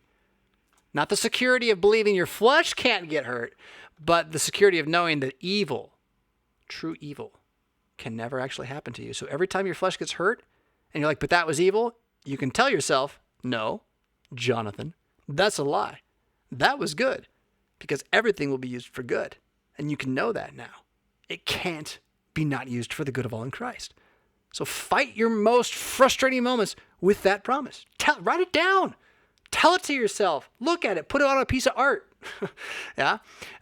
There is no fear of evil for the Christian. It is because we know that nothing that happens to us can be called evil. The problem of evil actually doesn't exist for us now in Christ. Yeah, bad things happen, and yet we know they're going to work for good, and so I can believe through it, and that's like a superpower. Well, again, that's wisdom. It's the security. It's the security to stand in the face of all things, knowing who your God is, which doesn't mean being foolish. It doesn't mean risking others' lives for sure. But it does mean never having to bat your eyes at death. Yeah. That's a new thought for me too. So don't think I'm too far ahead of you on this one. So that's just the first call. But what I want you to see then is, catch this. Wisdom's first call, and there might be a second one before we get to 8. I'm not that good at this yet. Wisdom's first call is to warn us that there are evil people in the world, that they will not stop being evil, and that to be wise is to know that's not going away, even though Christ has come, until Christ comes again. Right? So with that, I'm going to go ahead and jump all the way to 8. I know we had another slide that had this set up, but I want to see if we can get a little bit more. Yeah. So 8 clearly becomes its own kind of climactic moment of the first part of the book, or the first volume, or the first book, however you want to say it, 1 through 9. And it's stunning. I mean, no matter how you're reading the book, when you get to 8, it is just different. It just is louder, it's wider, it's more clean. I don't mean that as if the other the text is not readable or something, but it just has a gravity and poetry to it that Son of Solomon sort of wishes it had. And not that I'm against Son of Solomon, and I bet in the original Hebrew it's better. I almost guarantee it. But there's something about these words in Proverbs 8. And it begins again by saying this is a public reality. There is no secret knowledge here. Wisdom cries out. Understanding is evident when it is said, right? It is the hardened heart that rejects it, not the understanding itself that is not understandable. So she takes her stand at the top of the high hill by the way where the paths meet. She cries out by the gates of the entire city at the entrance of the doors, right? Talking about the gates, man, Psalm 127. That's something I want to dig into in the future. But she says again, here's the call. To you, O men, I call, sons of men, simple ones. Yeah, the ignorant. If you're ignorant, I will teach you practicality, right? That there is a truth that can go on. Fools, do you not like to learn? I can make it so you know all things, she says. Listen, hear, O Israel, the Lord our God is one, right? The great Shema. Listen, I will speak of excellent things. From the opening of my lips will come right things, from my mouth truth. Wickedness is an abomination to my lips. All the words of my mouth are with righteousness. Nothing crooked or perverse is in them. They are plain to him who understands, right to those who find knowledge. Receive my instruction rather than silver, knowledge rather than choice gold. This wisdom is better than rubies, and all the things one may desire may not be compared with her. That is the scripture's revelation, right? Did you catch this, right? All the words of my mouth are justification. Nothing crooked or perverse, no evil is in them. Wisdom spoken and then written becomes first a claim to Scripture, to the inscribed and public words of God that cannot be changed. And thank God for copying both ancient and new, because for all the calamity that the Babylonian-style multi-translation of the book has done in the last 100 years, the fact remains, it's going to be pretty hard to burn the Bible at this point. Like, to really get rid of it, I'm not sure. Like, the planet has to go, right? So, which then again might be the plan all along. Burned in fire is sort of the way it's all headed, yada, yada. That's fun to think about. But her point, his point, that these words are here and will change your life. How? I, wisdom, dwell with prudence. That is, I'm really in charge of this. I'm really how it all works. And then, so here in this now, listen to this as if it's ascension of Jesus Christ talk. He, the king, who reigns over all things, watching what's going on. Oh, you just spilled your coffee. He saw that. He knew it was coming. He didn't stop it. He could have. He didn't. Why? It'll work out. Don't worry about it, right? He dwells with prudence. You believe that about your God. Or you don't believe, right? Oh, you doubt? That's not what I'm talking about. I'm talking about not believing, not wanting to believe. Since you want to believe, stop listening to your doubts and start preaching to yourself, right? Wisdom dwells with prudence, and he's your God. Your God is wisdom. Look in the mirror, say it. I worship the God who's named wisdom. His name is Jesus Christ. He will not lead me astray. It's true. It's true, right? Why is it so hard? Because you listen to too much TV elsewhere. That's why. You let other people, other talking heads, other gods, other images tell you what to think. She, wisdom, dwells with prudence, finds out knowledge, discretion, fear of the Lord, right there again. Remember how at the start of the book, this is the main point that's got to be brought up. So now when we have the climax of wisdom finally speaking her great oratory, she goes back to it. To know who Jesus Christ is, Yahweh of the Old Testament, that's Jesus of Nazareth incarnate, is to hate evil, right? You don't like injustice. I bet you the same people who taught the lady in the earlier questions to be bothered by oppression and injustice would not like language about hating evil, even though that's what injustice is, right? Evil is injustice. That's the definition. And oppression. The fear of the Lord is to hate injustice and oppression. The real injustice and oppression of your mind, heart, mouth by Satan, that great arch enemy. That said, kind of got to go on and recognize that pride and arrogance are the evil way. The perverse mouth is hated by the truth-speaking God. True counsel is hers, sound wisdom is his. He is understanding. There's your word made flesh again. He has strengths. By him all kings reign. Rulers decree justice. By him princes rule, judges of the earth. And he loves those who love him. That is, if you listen to the truth of wisdom, even without being a Christian, you can be a good king. And that gets into natural law, the revelation that things work as they're supposed to, the design of creation exists and is good and benevolent, all that. And so that all who seek me diligently find me. And look at this, seek ye first the kingdom of God. Right? Did Jesus mean it when he said it? Yeah. Did he mean like, you won't be a Christian until you try hard enough? No, he didn't mean that at all. He means that seeking Christianity doesn't backfire. It doesn't backfire. It doesn't get weaker. And so if you're seeking something and getting weaker, it's not Christianity. I know. Riches and honor are with Jesus. Enduring riches and honor and righteousness, right? Not the kind of this age, the mammon and filthy lucre that so many Christians give their lives to chasing. No, the enduring riches are of the quiet spirit. That's 1 Peter 3. It talks about the ladies, but it's good for all of us, the quiet spirit of a gentle heart. Right, that's the real righteousness. The fruit born by faith is better than gold, even much fine gold, revenue better than silver. Again, so what would you trade for all the wisdom in the world? And that's Solomon's great insight, right? That he asked for wisdom above all of the things. Now here's the language that the question really wants to get into. And this is also where the problem shows up with Arius. So it says Jesus, I've started recently translating the Lord in the Old Testament, Yahweh, Jehovah, as Jesus for my own piety's sake. It's quite nice, really. It makes the Bible fun to read. Jesus Christ, particularly Jesus of Nazareth, any of those will do. But, so you got to see that here too now. Okay? I mean, when it says the Lord possessed him at the beginning of his way, it's not necessarily saying the Father possessed the Son. That's what Arius would say.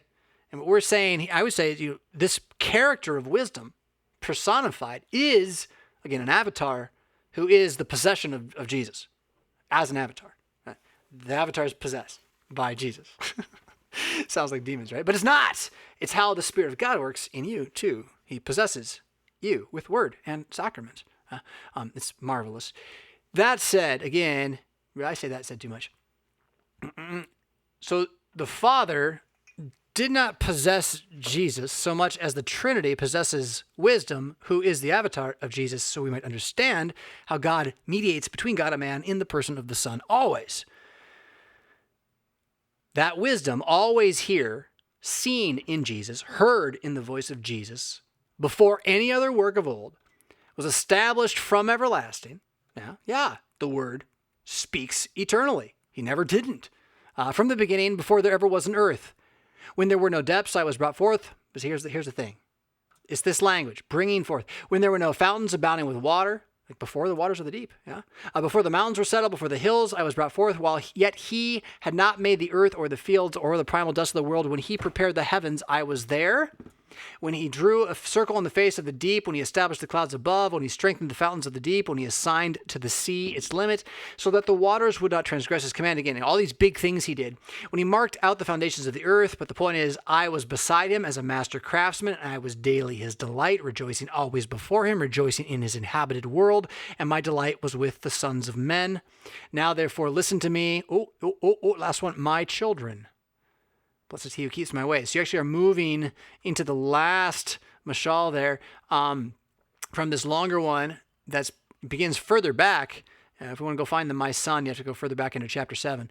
But, so this is the trick. Do you see what happened there? Now, it sure sounds like he's part of the creating order. So I'm trying to find the verses I want to focus on if you're watching online. I have been established. Let's go to verse 23. What does that mean?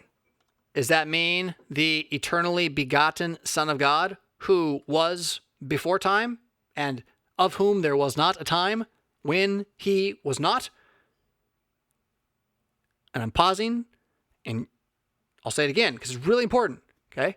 It's not that complex.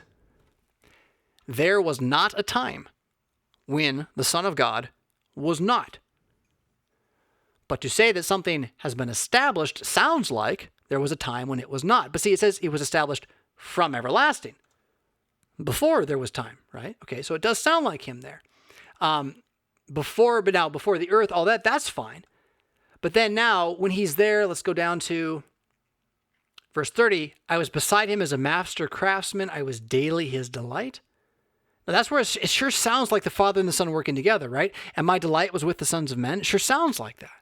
And in that sense, yes, this avatar of Christ, who is Lady Wisdom, truly, is speaking. But like all typology, like all foreshadow, you have to be able to distinguish where the overlap stops. And the overlap stops at the moment that any of this language would lead you to say that there was a time when Jesus, the Son of God, pre-incarnate, before he became Jesus, that there was a time when he did not exist and that he came into a being first from the Father. If that's your theology, this text is going to, it's the best you got, it's not that good, and it's going to lead you into hell, is what the early church said, if you believe that, right? So that's where you got to be careful.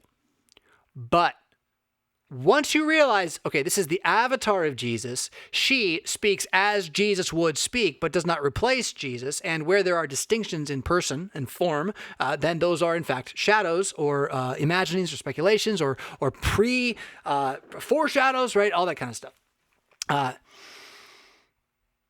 So that Christ, uncreated, indeed was with the Father and rejoicing in the created that he was doing, as you hear of wisdom doing here, but that wisdom as a created expression of God, that when the word of God engages and becomes and makes matter, right?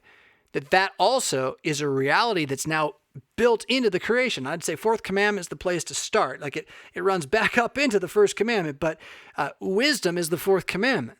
That the Father, who is Adam, is named after the Father from whom all things come, and that there's something about that reality expressed as creation, ongoing, which is wisdom rejoicing in the present, even in you, right? That this creation that God made, not a person with a soul, right? But seen and made for you by Jesus, who is a person with a soul now, right? Is rejoicing around you. Angels, archangels, all the company of heaven, creation, lauding, magnifying. It's all one big, marvelous, supernatural, timeline and gift and reality. And wisdom is more than just saying like the second person of the Trinity here. There's the point at which the avatar enters into our life so that we are the sons of wisdom, that we are the children of understanding, because we can see the world in a way the rest of the world cannot. And that all comes from knowing Christ, not knowing this Old Testament lady, right? And so that's pretty important to see that too. Listen, my children, blessed are those who keep my ways. It's the same message all the way through Scripture, but it's said so clearly here in a way for families to ruminate on and speak about. Memorize, right? Hear instruction and be wise and do not disdain it. When someone tells you you're wrong, right? Learn to listen. Blessed is the man who listens to Jesus. He can do it though. Watching daily at my gates. I hope that that's been clear as I've been trying to dig with. I mean, it's just not that simple. And so that's why I feel like I've been unclear. Like you need to be able to look at Proverbs 8 and say, everything that's there is Christ the Lord speaking to me personified. Like that's right. It doesn't mean he was created. And if you got that, you're good, right? You're good to go. So I think we got there. Jedi Knight Anakin chimes in to say, Lutheran pastor in New York City explained the solution to the so-called problem of evil with God is justified through the resurrection. However, bad things are, the resurrection both restores and improves. Thank you for the super chat, by the way. Well, it is interesting, isn't it, that the word justify means to set right. And there's this weird thing where even though evil is our fault, right? And God, the Father, the Son, and the Spirit had no part in the catastrophe that we have made. Like, what do you do with the demiurge? And I'm jumping into Greek Gnosticism there, but what do you do with the God who ruined everything?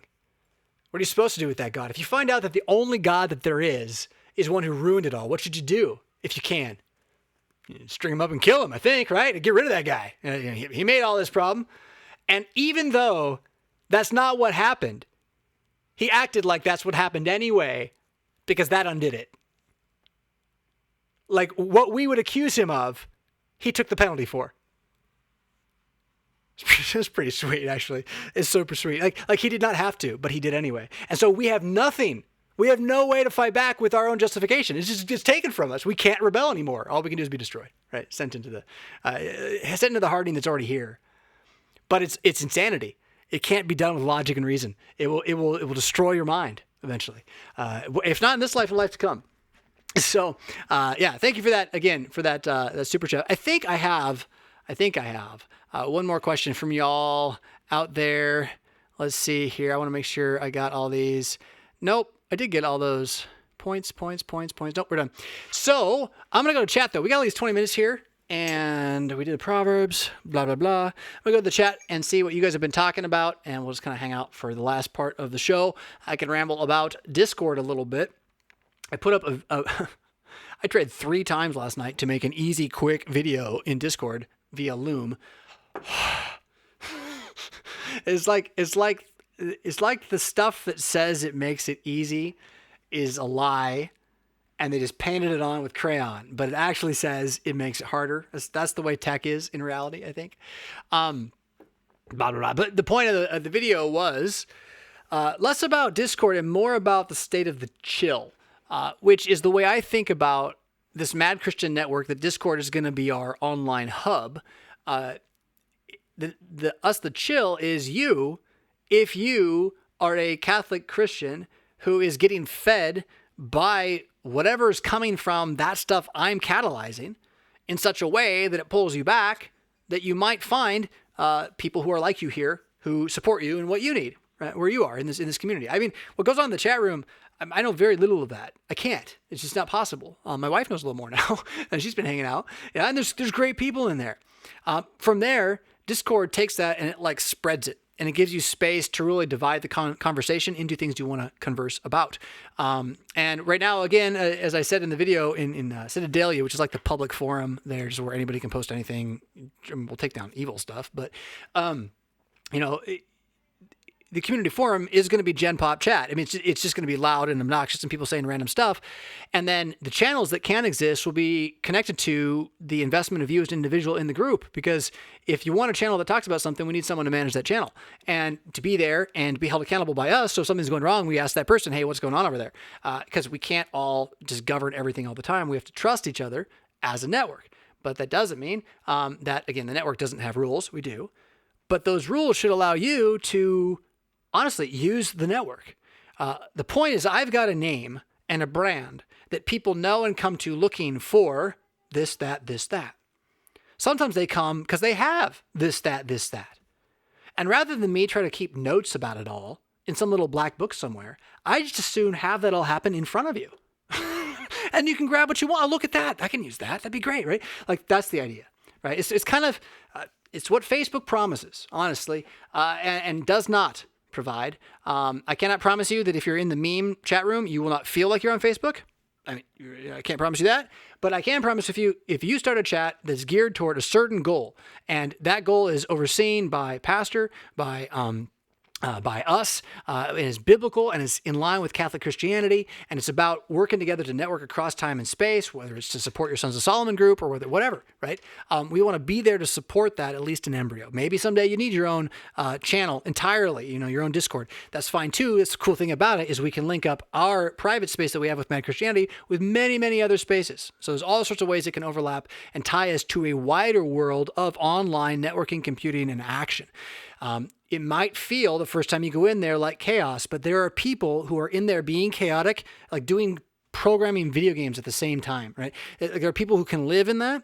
And what you want to do is then say, I'm not going to live in the middle where everything's happening, but find a corner where you can go. And if you want to go somewhere that I'm going to be, go to the Sons of Solomon channel. You cannot join it as a poster if you're not a guy who has a Bible you carry with you, has a prayer book you carry with you, has a crucifix you carry with you.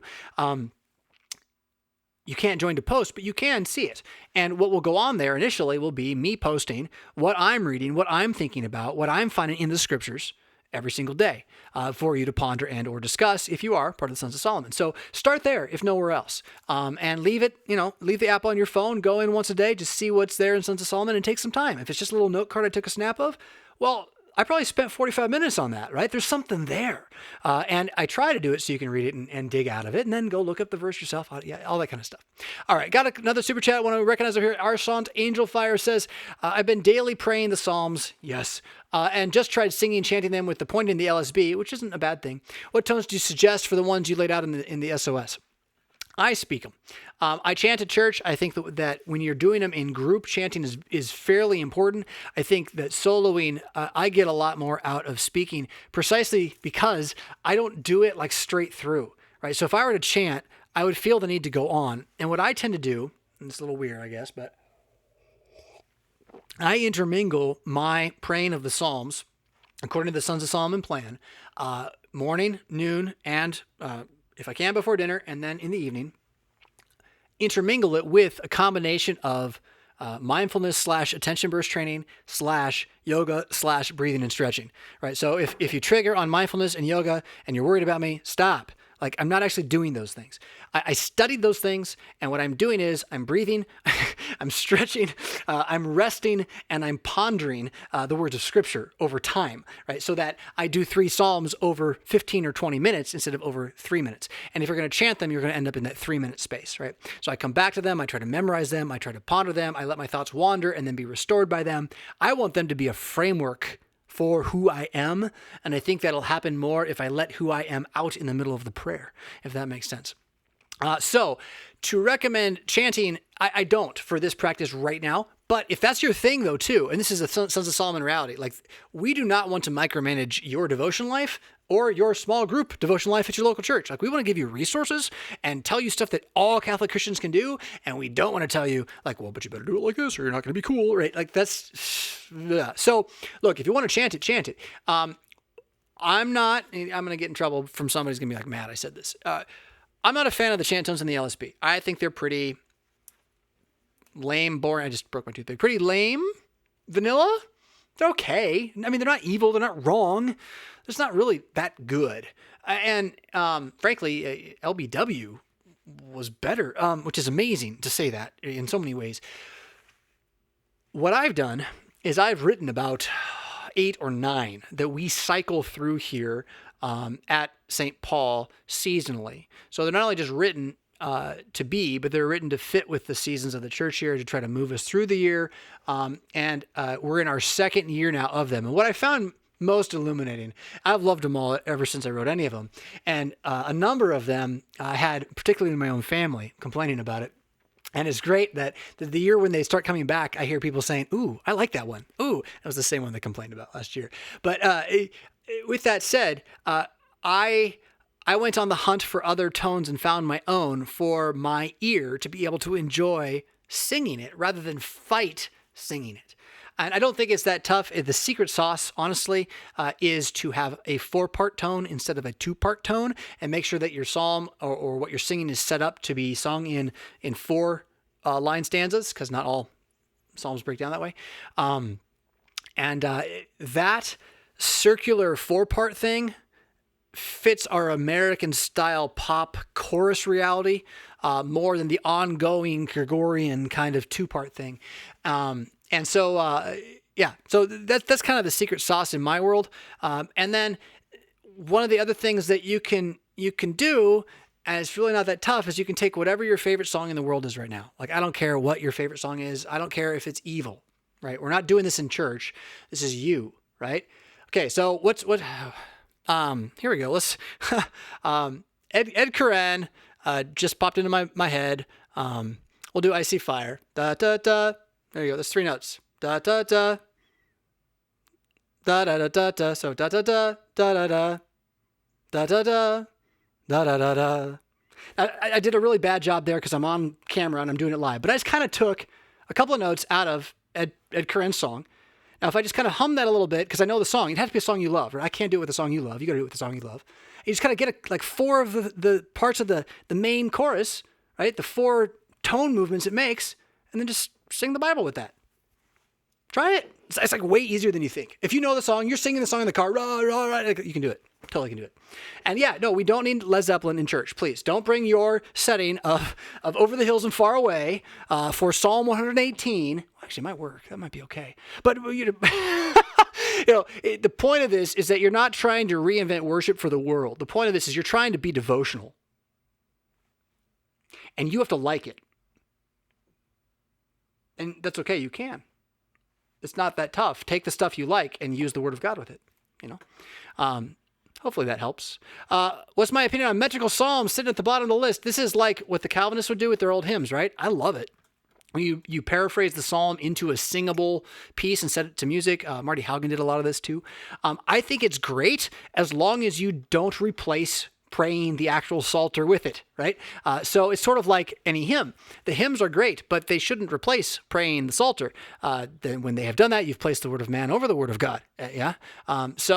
I think any type of poetry that attempts to bring forward what the scriptures say in words that inspire is the confession of the faith, and we should do it. It's the good witness, and we should do it. Localities can make more use of this, like it's a local thing. We don't have a lot of this in our church body, unfortunately, at the LCMS. There's some. So just watch the 4-chord song on YouTube. It says Darth make laugh, then use those 4 chords. Right. See what this would be like the most repetitive psalm chant ever. Baby Shark, right? Do do do do do do do do do. It's like the same 3. Yeah, that's awful. And I did it to you. Ed Sheeran. Yes. Ed Sheeran. He's got pretty amazing stuff, although sometimes his language can be a little Eminem-esque, like literally. So, still got 10 minutes here, searching for a topic from the side to continue us through. Darth Mick went to get coffee. I could use a little more. Always. I see my wife's been chatting with y'all about a possible springtime book tour. The idea here is that, I'll be frank. The idea here is that my wife really likes some people who live in Waco, Texas. Really, really wants to visit them and learn from them. And it's awesome. And I want to support that. And so we're going to make a trip to Texas next year. And cool deal. A church in San Antonio has asked me to come down and talk them into it. And so we're going to be going to Texas as a family on vacation over time, having one Sunday in San Antonio and sometime in Waco. And we thought, well, what if we just tried to stop anywhere we could and talk on the way? So if you would like me randomly to stop at your congregation sometime next spring, potentially on like a Thursday night, and do a little bit on, we can do anything. Talk them into it. You want to do without flesh. What does your congregation need broken? I feel like the guy, I remember house sitting a seminary student's house. He was like a second year and I was a first year. We just got there and they were going home for Thanksgiving. And my wife and I got to stay not in a cruddy apartment, but in this really nice rented house for like 4 days. I remember watching cable because I didn't have TV or cable at that point, and I don't need it now for sure. But I remember watching late night cable, and I was on one of those late Christian channels, right? This is like, oh dear heavens, early 2000s TBN. Does it still exist like this? I don't know. And I remember this guy, and he was sweating. It's like a commercial. It's like a minute-long commercial. He's sweating, and he's shouting, and he's got these rags. These prayer rags, and he's throwing them in the air, and he's wiping his face with them, and he's shouting how if you call this number, he'll send you. That's what I feel like. But, I would love to stop by your congregation, particularly, on our vacation next spring, and have a chance to talk with you about any of the stuff I've done that you want to hear more of. Don't really need to debate things, right? Although a debate would be interesting. You want to set it up with a local guy who hates me? That'd be fascinating. Let us know. But by and large, I'm hoping to come through and just be friendly and encourage you on your journeys wherever you are. Not necessarily looking to get paid, although at the same time making the trip, if you want to help us, that's great too, right? So my wife's been chatting in the side, and if you want to send an email through RevFisk.com/contact, I'll get you in contact with her as well. What we want to do is try to hit as many as we can, and if it works well enough, Texas this year and East Coast, West Coast? Into the fray. Thank you, honey, for doing that work this morning over there. 10:51. Which church in San Antonio? Asked Derek and Melanie. And I'm going to say, I'll let you know. It's like Biden on the Supreme Court. After the election, I'll tell you. I brought it up. I did. At least it's in the last 10 minutes. The Fly. The Fly. I can't believe even Al Mohler talked about The Fly. And here's what I was asking myself in the mirror this morning. Are you sure The Fly was even real? How do you know that fly is not doctored into that video? You ever seen a fly do that? That long? You ever have a guy have a fly in his hair that long and not notice? Now, maybe it'll happen. How do you know? Did you ask Pence himself? If you read the New York Times piece on someone in the room saying, I watched The Fly for 2 minutes in the room, oh my gosh, and the second corroborated witness, I swear, it's published in the New York Times, it's published on CNN, it's on Fox News. Why should I believe that?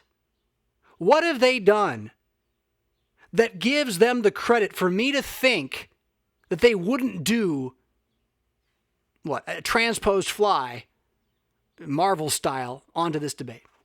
Now, I don't think that's actually what's happened, but I want the point to stand. We have no reason to think or to trust them not to do that. Whoever's up, wherever. You live in Babylon, man. This ain't Puritania. You're in Babylon. And they can lie with computers through pictures. So the fly, we all covered the fly. It's the least important thing. You didn't even know it was there. You don't even know it was there. You know what you can know was there? The words, although they can fake that too, but the words of the people who spoke. And I'll just maybe close with this. I do not remember in my lifetime ever hearing anybody in any political office speak in pro-life terms the way Pence did. I have never heard someone be so clear. You already know what I'm thinking, right? You already know where I'm at. That issue, human life, what other issue is there? You want some other laws to protect humans who made it. Good for you. But there's all these humans that aren't making it because we're just butchers. So I'm going to vote for the not butchers. Especially the not butchers who say, oh, we won't do more butchering. And then you go read their platform. And, oh, yeah, they will. Of course, I mean, they're all lying, duh. Just who's who and what. Although I think Pence convinced me he's a Christian. But it's not up to me to judge that, is it now? No. And the point in all of this is to recognize we live in the Matrix. I mean, it's not the Matrix. We don't need to get pulled out and shipped off into some floating spaceship in weird place. But you live at a time when they can make that screen do and look and say anything that they want at any time. And yeah, right now, the complexity of faking that many coverages of somebody's head with the fly is probably unlikely, but it's also not impossible now. And so the point is not, again, did they fake the fly? The point is, why do you care about the fly? Why did anybody talk about it? That's the most useless thing. Guys should go all audio. Make us listen to these people talk. Do pure Joe Rogan, no video. Goodness gracious. Because it's just the level of barbarianism that the discourse is in at this point. The mook, the foolish man who laughs at the pain of others, that's civil discourse. Back and forth. Shouting. And that fly, man, I mean, here I go, right? But it says it all. Why are we even talking about it? I should change the topic. You got something else? Let's see here. I turned you guys onto it now, too. Don't watch TV, says Darth Mac. Good for you. I watched it on Twitter. I didn't see the fly, though. I left before that. I couldn't take somebody. I hate saying this stuff. But it's so true. It's bad when you're sitting there and you're like, Hillary was more likable. She really was. Like, it's not even close. It's not even like, well, it was neck and neck, but Kamala's just a little ruder. Like, it ain't even close. Like, she is the rudest person I've ever seen talk in public on TV in that kind of level. Biden was dismissive. Trump is the orange man. She's a bad person. I think Biden's kind of like he might have like that, the grooming thing, right? And all that. But outwardly, he's not just like this constantly rude, vindictive person. Trump kind of is a constantly New York person. I don't know what to describe the level of interruptive sneering that passed for womanhood in that conversation. And that would say, of course, I'm mansplaining now again. So welcome to the team. Patriarchy, Team Patriarchy. Oh, I did want to mention that. So in Discord, we had Team Patriarchy. That's the t-shirt. Someone want to make a Team Patriarchy t-shirt so I can buy it? Do it. And I lost. Oh, yeah. In the Christian Discord, there was a question. Here's the question. So we got the Sons of Solomon, men committed to carrying a Bible, carrying a prayer book, carrying a crucifix, and praying certain psalms every day. And that is there. You can find it in Sons of Solomon. You can start getting support. You can start your own men's group in your church, and we'll help you do it as best we can. So all that, contact us via RevFisk.com/contact. There was a question. Can women join too? Now, forgive me for distinguishing my long locks. Ladies, we stand at the precipice of a moment in history. I'm not kidding. I'm not. I should have some really cool music. Like, either we go down, like our Western civilization goes down beneath some other civilization that has violent warrior men. Or we acknowledge that men are going to do stuff and no, you can't. Until we let the men do that somewhere, somehow, we're going to keep watching this chaos. So while I appreciate it, I really do, right? The piety is good, but the instinct is wrong. So the instinct, I encourage you to channel into a different set of prayers. Don't pray the Sons of Solomon prayers. How about you pray, I got to remember what I called it. Children of Wisdom, I think that's what it was. Why don't you pray the Children of Wisdom Psalms and Proverb? So there is now also available in the Mad Christian Discord in Citadelia. I believe it is pinned. You can see a recommended psalm, a proverb chapter, and another psalm for ladies who are concerned about the future of Christianity and believe we actually need the patriarchy back. Like, we need a patriarchy. We lost it. We destroyed it very slowly over time, and look what happened. So, time to remember the fourth commandment. And if you want to believe that and pray for that, those 3 things that have been posted there, I forget which ones they are off the top of my head. I know that all of Proverbs 31 won't hurt you. It really won't. If you're reading it every day for a year, promise you, it's good. It's freeing. You don't have to earn your salvation. You're saved, and this is who God wants you to be. It's so beautiful. So, go do that, ladies, please. And then emphasize this, right? Encourage the men. When they're like, we're going to go do a men thing, and some ladies like, oh, why not? Why just the men, huh? Yeah. Is that wrong? Is it wrong for men to be men? Where did we get that idea? Then you complain that the men won't lead and the young men won't join the church. Of course, the young men won't join the church. I was recently in a building where I looked at the wall while I was facing the wall.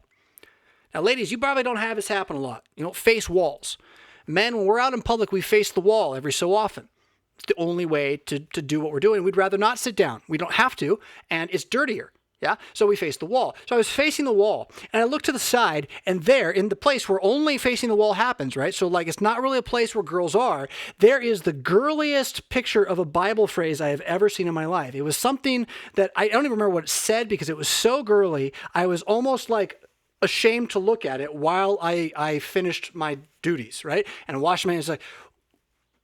Now, what's going through my head there is scoffing a little bit, but really what should go through your head is so imagine the 12-year-old boy who's in that same place, and that's his image of the man's room. And then you wonder why they don't know how to dress and act. There's been a war on manhood, and pray for the patriarchy. We're not going to get it back by trying harder. We'll just be toxic. But these prayers, I mean, it's not been accidental. Those psalms that I've selected for the Sons of Solomon and the stuff I selected for you ladies is not accidental. There is reason, there is purpose, there is power, a power the world does not know, the kind that lets grace and weakness live together, trusting in the design that God has in store according to his word and sacrament, right? All that. Stand on that. Stand on that. And let me say it differently. Sorry, I can't stand the hair in my face. I had a conversation with my kids in which I was trying to encourage one of them who was expressing fear about something. I was trying to preach the fear out of the kid. And I was trying to do that not by saying, you don't have to be afraid, or don't be afraid, or you shouldn't be afraid. Because I don't want the kid to go back and say, like, I have to somehow overcome fear on my own. What I wanted to do was to give him courage to believe in instead. I wanted to give him an example to imitate rather than a claim of what he should not do. And in talking about faith then at that point, that faith is to be so convicted that what God has said is true, that even though the rest of the world says it's not true, and all your experience, everything you feel up to that moment has looked like a betrayal from God, God will yet prove himself true. And the only way the thing you're afraid of happening to you happens is you decide not to believe that God is true. To believe what the world says and not what God says. His narrative is different. It is better. It is otherworldly. And to reject it is to go back to the vomit of a dark and evil age. Now, one of my kids was really nervous about what I was saying. It sounded like I was saying that we can't fall away. And since we know we can fall away, But we also know God has planned everything. We got into a discussion of election from there, right? Which is always difficult to get into because when you try to talk about election, it just gets confusing.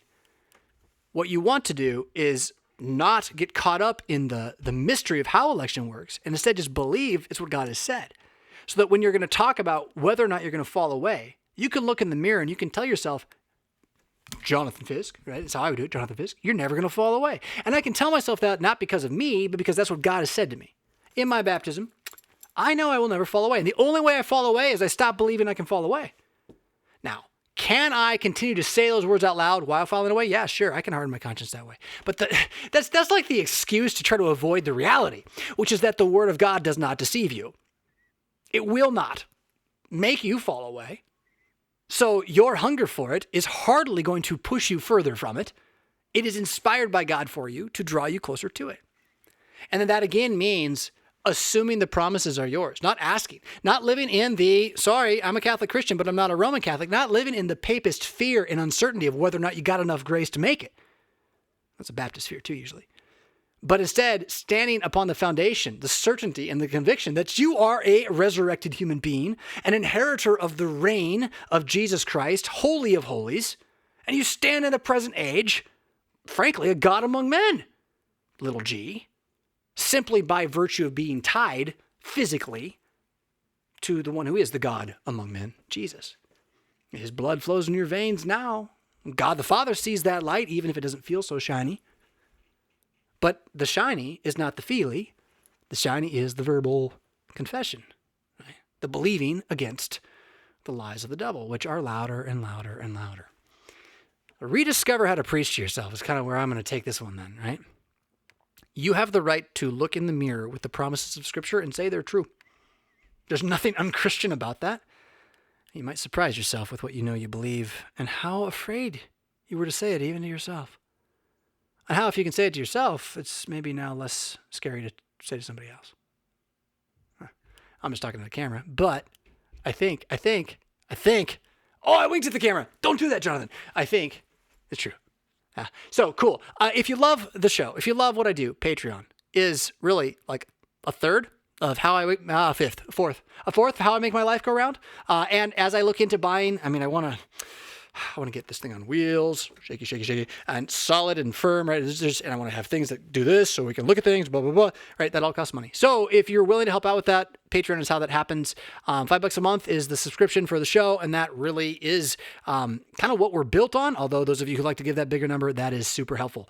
I got a email this week from someone who asked, what about non-Patreon? I don't want to support Patreon. Are there other ways? Yes, there are. So contact via email for that. The old-fashioned way does work. We'll, again, contact via email if you want that information. But your help is needed now as much as ever. In that, the more that I do, the more we see what can be done, right? And the more I want to then funnel into completing this project here, this studio, so that we can continue using it to forward Sons of Solomon gatherings and other things in the area that would bring people locally, start to hub locally, all that kind of stuff. So cool. That's Patreon. You already know about Discord. You get a free invite. Join Citadelia. It's chaos for the good of the world. Take that with a grain of salt. I think that's all of them. Mad Mondays. I didn't mention Mad Mondays yet. The newsletter, that is the newsletter above all newsletters. It's not because I say crazy stuff at the start. It's because of all the data mining that goes on afterwards, from the random stuff that actually might be useful to the most important things to consider as a Christian in this day and age. So you can sign up for Mad Mondays at RevFisk.com. Just click on newsletter. I believe there's also a link below. Someday I should turn these announcements into videos that I just push play on right now, but I actually like talking to y'all. Yeah. Yeah. So where can you find a link to the Discord channel? There you go. Baron Albatross gave it to you. When you get in there, by the way, I've been trying to invite people directly to Sons of Solomon, and they're showing up in Discord, but not in Sons of Solomon. And we haven't found a way to see like who's come in and make sure they're going to the right place initially. So if you get there and you're confused, it's new as a community, ask a question. There's usually someone around and you'll get an answer with a link, right? So it looks like chaos, but it's all hyperlinked to itself. And once you find your way to your home and a couple people who can show you around, it's easier than Facebook. Facebook is way more complicated than Discord is. You just aren't aware of how much you've learned from Facebook over the last, 12 years? Is it that long? have we been away so long? Has our breath been so dry? Yeah? All right, cool. All right, everybody. Yeah, it is a blessing to be here with you walking this journey. Every Saturday, I fear coming on. I worry I won't be able to give you what I gave you last time. I worry somehow that the man, that's me, will get in the way. So continue to pray for me, please, that I would overcome that fear with the knowledge that the promises that you speak to yourself and hear your pastor speak to you, that I speak to you, that they're also good for me, so that I might continue to do the work here as one who believes in the same hope. He is risen. You are paid for. It means you're immortal now. He won't be long anyway, and the water sealed it, and the bread, the wine, they feed it. This is Christianity. You should join us. Stop wallowing. Oh, I did it again. Stop wallowing in the muck with those who have no hope, and lift up your head all the more as you see the day approaching. We'll catch you soon. Rock on.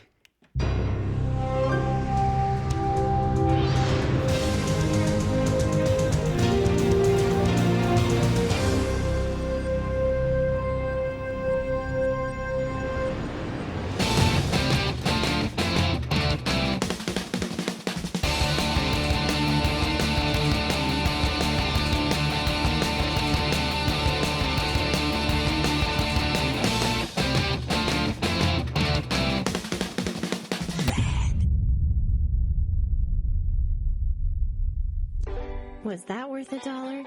Click the Patreon link in the show notes to sign up. Pretty please?